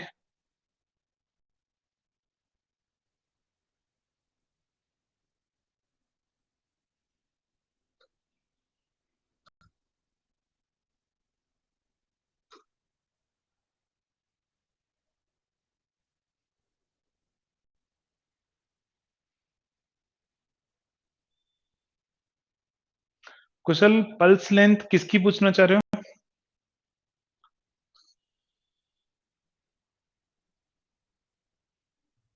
पल्स लेंथ किसकी पूछना चाह रहे हो?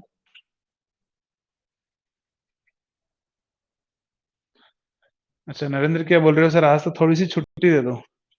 किस बात के लिए छुट्टी यार? आपको पता है गेट का एग्जाम आ रहा है, अब तो आपको और ज्यादा पढ़ना चाहिए। अच्छा, हाई और लो का ना? ठीक है, इसका मैं क्वेश्चन कराऊंगा, है ना? हाई और लो का जो आप पूछ रहे हो उसका मैं एक एग्जांपल कराऊंगा आपको, है ना? कहाँ जाना है भाई छुट्टी लेकर? संडे है, कहाँ जा रहे हो? लॉकडाउन है अभी, तो आपको पता ही है ना, लोग जगह जगह पर बाहर तो जा नहीं सकते आप। और ओपन भी हो गया होगा तो भी कोरोना लेके आओगे बाहर जाओगे तो।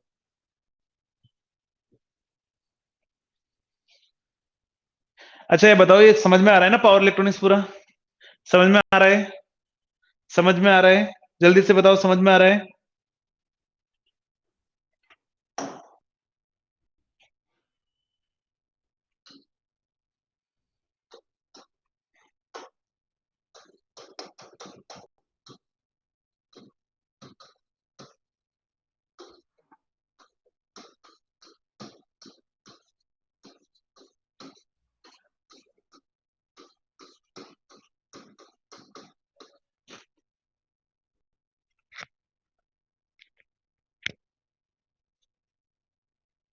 किसी को कोई डाउट हो ना तो पूछ लिया करो, है ना? कोई डाउट बहुत कम लोग पूछते हैं, व्हाट्सएप पर भी से एक या दो स्टूडेंट ही डाउट पूछते हैं। बाकी किसी को कोई डाउट ही नहीं आता है। घर पे एक बार आप वेवफॉर्म इनको फिर से प्रैक्टिस करना, है ना? टाइम है अभी फिलहाल। अगर सपोज ये नवंबर दिसंबर चल रहा होता तो मैं बोलता कि चलो आपके पास टाइम कम है, लेकिन अभी फिलहाल टाइम है, तो एक बार प्रैक्टिस और जरूर करना।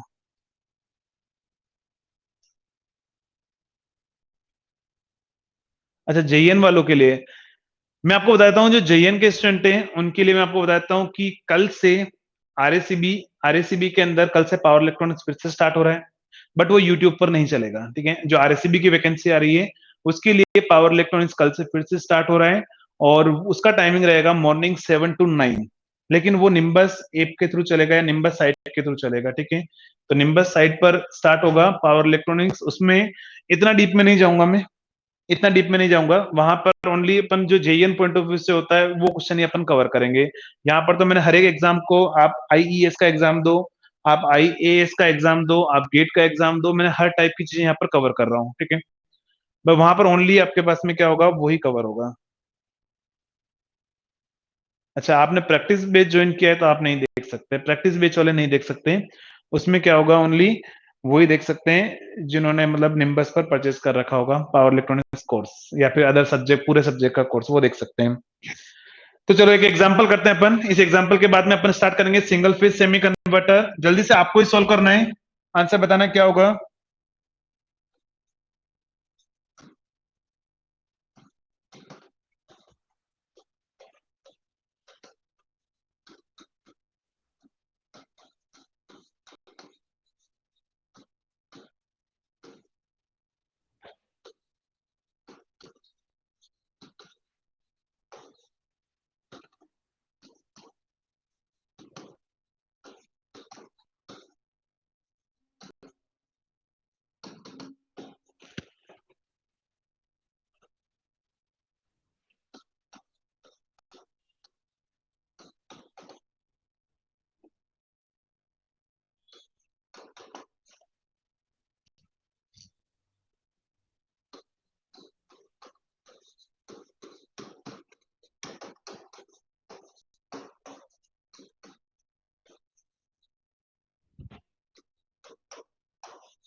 जल्दी सॉल्व करो।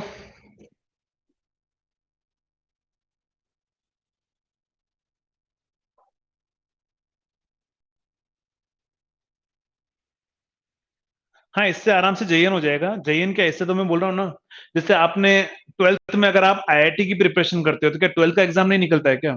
जैसे सपोज आपने ट्वेल्थ में अगर आपने आईआईटी की प्रिपरेशन की होगी, और आईआईटी की प्रिपरेशन करने के बाद में आपने ऐसा तो नहीं सोचा होगा कि आपका ट्वेल्थ का एग्जाम निकलेगा या नहीं निकलेगा, या ट्वेल्थ में अच्छे परसेंट बनेंगे या नहीं बनेंगे, ये आपने कभी नहीं सोचा होगा। वो आराम से अब इसी पे अपन हाई लेवल का पढ़ेंगे तो लो लेवल वैसे ही बन जाएगा।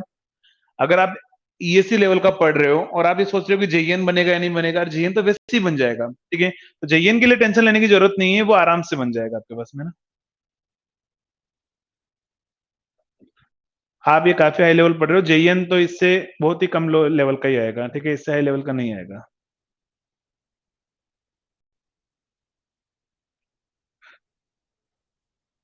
आपको बताया ना, एसएससी जेई का शायद 1 तारीख से फॉर्म आ रहा है। एसएससी जेई का 1 तारीख से फॉर्म आ रहा है, भर देना। बट एसएससी जेई में आपको पता है पावर इलेक्ट्रॉनिक्स नहीं है, एसएससी जेई में पावर इलेक्ट्रॉनिक्स नहीं है, बट एक आध क्वेश्चन एससीआर के आ जाते हैं, वो वैसे बन जाएंगे। बट अगर कोई सा भी, अगर आप यूपी पीसीएल या बिहार या राजस्थान में कोई सा अगर स्टेट जेई के एग्जाम्स दोगे तो वहां पर पावर इलेक्ट्रॉनिक्स बहुत ज्यादा आता है। यूपी पीसीएल में तो बहुत ही ज्यादा पूछता है पावर इलेक्ट्रॉनिक्स।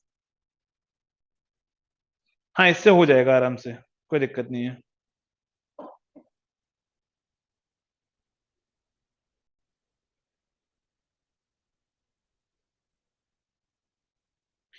जितेंद्र, इन चीजों से रिलेटेड यार एक बार आप मैनेजमेंट से बात करो,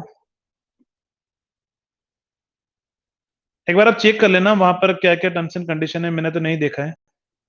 हाँ, आरएससीबी में पावर इलेक्ट्रॉनिक्स आएगा, बहुत ज्यादा आएगा, ध्यान रखना आरएससीबी में भी। जल्दी से इस क्वेश्चन को सोल्व करो, आंसर बताओ जल्दी से, क्या आंसर होगा फास्ट, फिर नया टॉपिक स्टार्ट करते हैं अपन जल्दी से।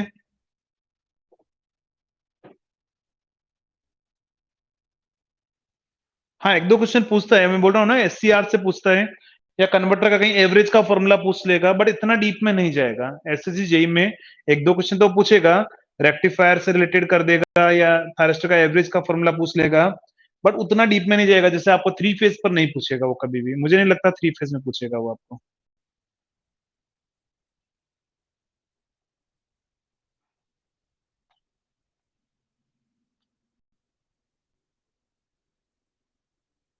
हाँ, पहले नहीं आते थे, अब डालने लग गए हैं, क्योंकि ये सब्जेक्ट बहुत ज्यादा इंपॉर्टेंट है, क्योंकि पूरा पावर सिस्टम, अभी जो करंट में जो इलेक्ट्रिक व्हीकल्स डिजाइन हो रहे हैं वो सारा पावर इलेक्ट्रॉनिक्स पर ही डिजाइन हो रहे हैं, तो उनको क्वेश्चन डालना पड़ेगा, क्योंकि प्रैक्टिकली यही ज्यादा प्रीफर कर रहे हैं, अपन यूज कर रहे हैं।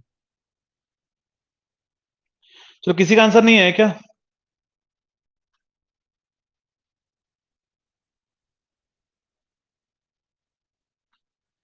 किसी का आंसर नहीं है क्या?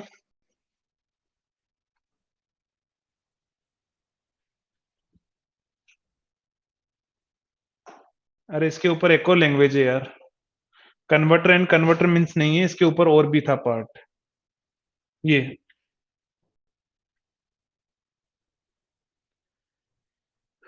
पवन 8.2। जल्दी से आंसर बताओ, फिर नया टॉपिक स्टार्ट करते हैं। पवन अभी फिलहाल बन रही है, मैं आपको बता दूंगा जब भी बन जाएगी, तब मैं आपको बता दूंगा, है ना? जब भी बन जाएगी मैं आपको बता दूंगा, अभी मैं उसी पे लगा हुआ हूँ।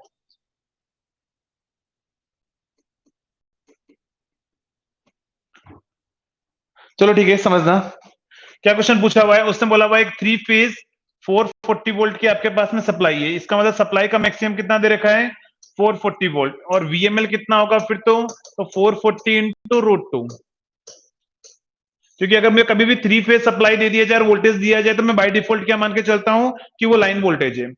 ये ध्यान रखना, अगर आपको थ्री फेज सप्लाई दे दिया जाए और ऐसा बोल दिया जाए 440 वोल्ट है, तो बाय डिफॉल्ट क्या मान के चलोगे लाइन वोल्टेज। बट मैं ऐसा बोलता, consider a three phase supply having A phase voltage of 440 volt. अगर मैं यहाँ पर ऐसा बोलता कि फेज वोल्टेज जिसका 440 वोल्ट है, अगर मैंने यहाँ फेज दिया होता तो फिर आपको लाइन वोल्टेज में कन्वर्ट करना पड़ता root three times of phase करके।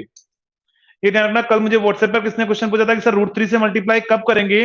अगर मैं यहाँ फेज वोल्टेज दूंगा तो आपको रूट थ्री से मल्टीप्लाई करना है लाइन वोल्टेज के लिए, और रूट टू से तो मल्टीप्लाई करना है एक्स्ट्रा किसके लिए, तो उसको मैक्सिमम में कन्वर्ट करने के लिए।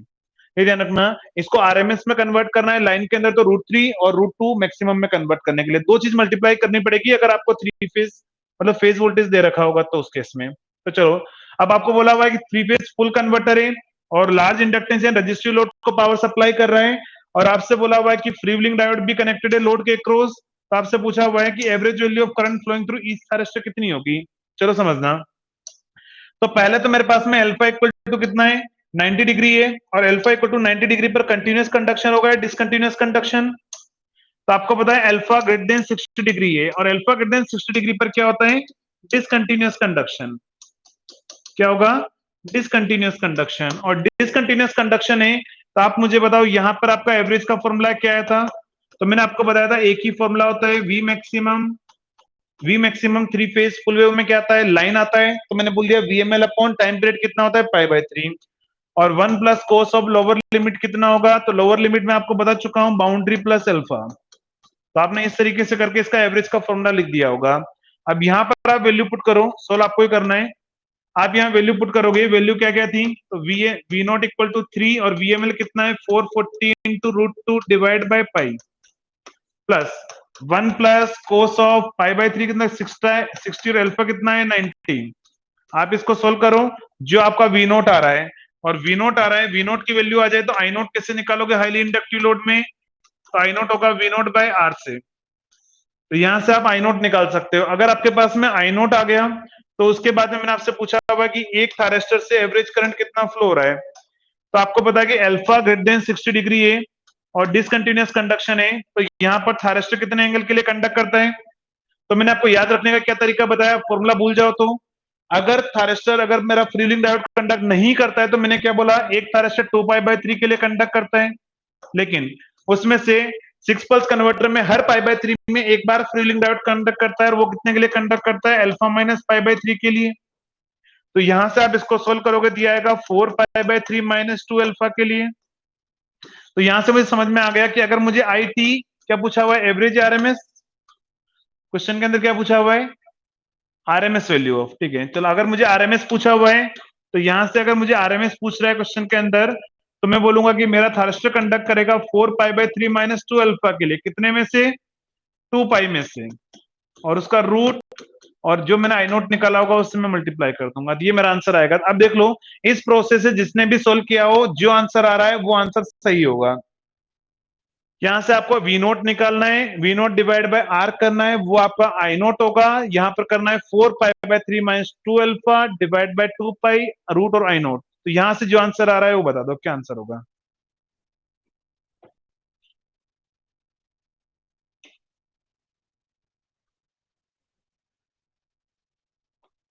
प्रांजल, टाइम पीरियड कहां पर, 6 पल्स की बात कर रहा हूं, 6 पल्स का टाइम पीरियड कितना होता है, पाई होता है। आपने 3 VML/2π लिख रखा है, ये मैंने 3 फेज सेमी कन्वर्टर में बताया प्रांजल। क्वेश्चन की लैंग्वेज आप देखो, आप 3 फेज सेमी कन्वर्टर का फॉर्मूला यूज कर रहे हो, और मैंने क्वेश्चन में आपको 3 फेज फुल वेव कन्वर्टर दिया, मैंने क्वेश्चन में 3 फेज सेमी कन्वर्टर नहीं दिया हुआ यहां पर। क्वेश्चन की लैंग्वेज में आप 3 फेज सेमी कन्वर्टर का फॉर्मूला अप्लाई कर रहे हो, जबकि मैं क्वेश्चन में बोल रहा हूं 3 फेज फुल वेव कन्वर्टर है, सेमी कन्वर्टर नहीं है। सेमी कन्वर्टर होता तो आप जो फॉर्मूला यूज कर रहे हो वो ठीक है, मैंने पढ़ाया जरूर है सेमी कन्वर्टर इससे पहले, लेकिन मैंने क्वेश्चन तो आपको फुल वेव कन्वर्टर का दिया हुआ है, आपको ये फॉर्मूला यूज करना है। तो जल्दी से इस क्वेश्चन का पहले एक बार स्क्रीनशॉट ले लो, पहले जल्दी से स्क्रीनशॉट लो, और ये इसका सॉल्यूशन होगा।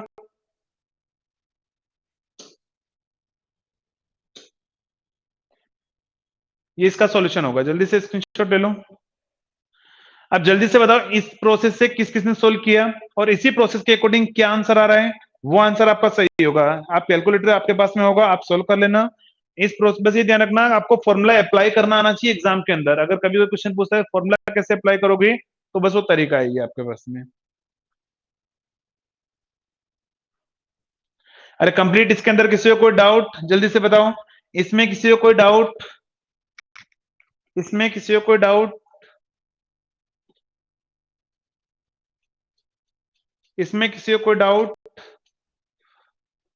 3.39 जो भी मतलब आंसर आ रहा है, ध्यान रखना प्रोसेस ये होना चाहिए, आंसर जो आ रहा है वो आप निकाल लो, जो आंसर जो आ रहा है वो आप निकाल दो।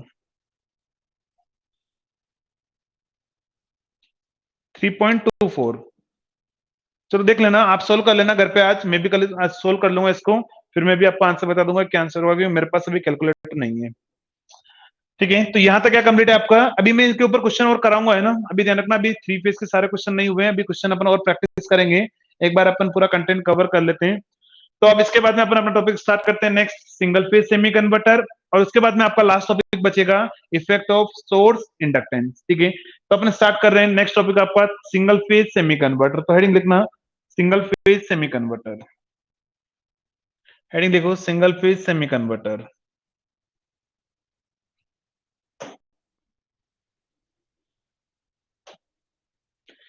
Single phase semi converter,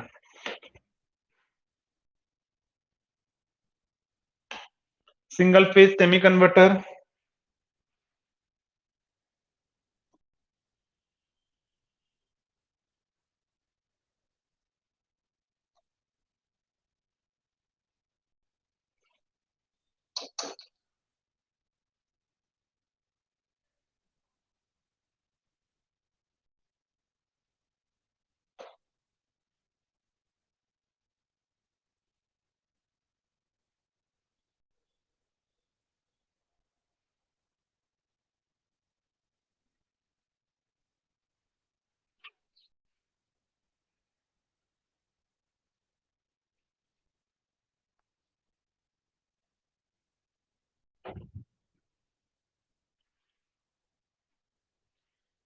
single phase semi converter समझना।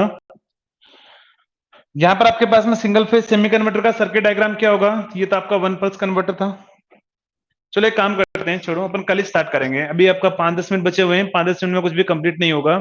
अपन सिंगल फेज सेमी कन्वर्टर कल स्टार्ट करेंगे। कल ध्यान रखना, आपका single phase semi converter complete हो जाएगा।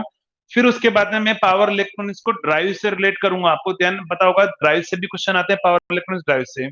तो मैं यहाँ पर ड्राइव से रिलेट करने के बाद में फिर मैं पढ़ाऊंगा आपको इफेक्ट ऑफ सोर्स इंडक्टेंस। ठीक है, तो अपन कल ही स्टार्ट करते हैं इसके आगे। ठीक है, चलो मिलते हैं फिर कल अपन सेम टाइम पर। Thank you so much.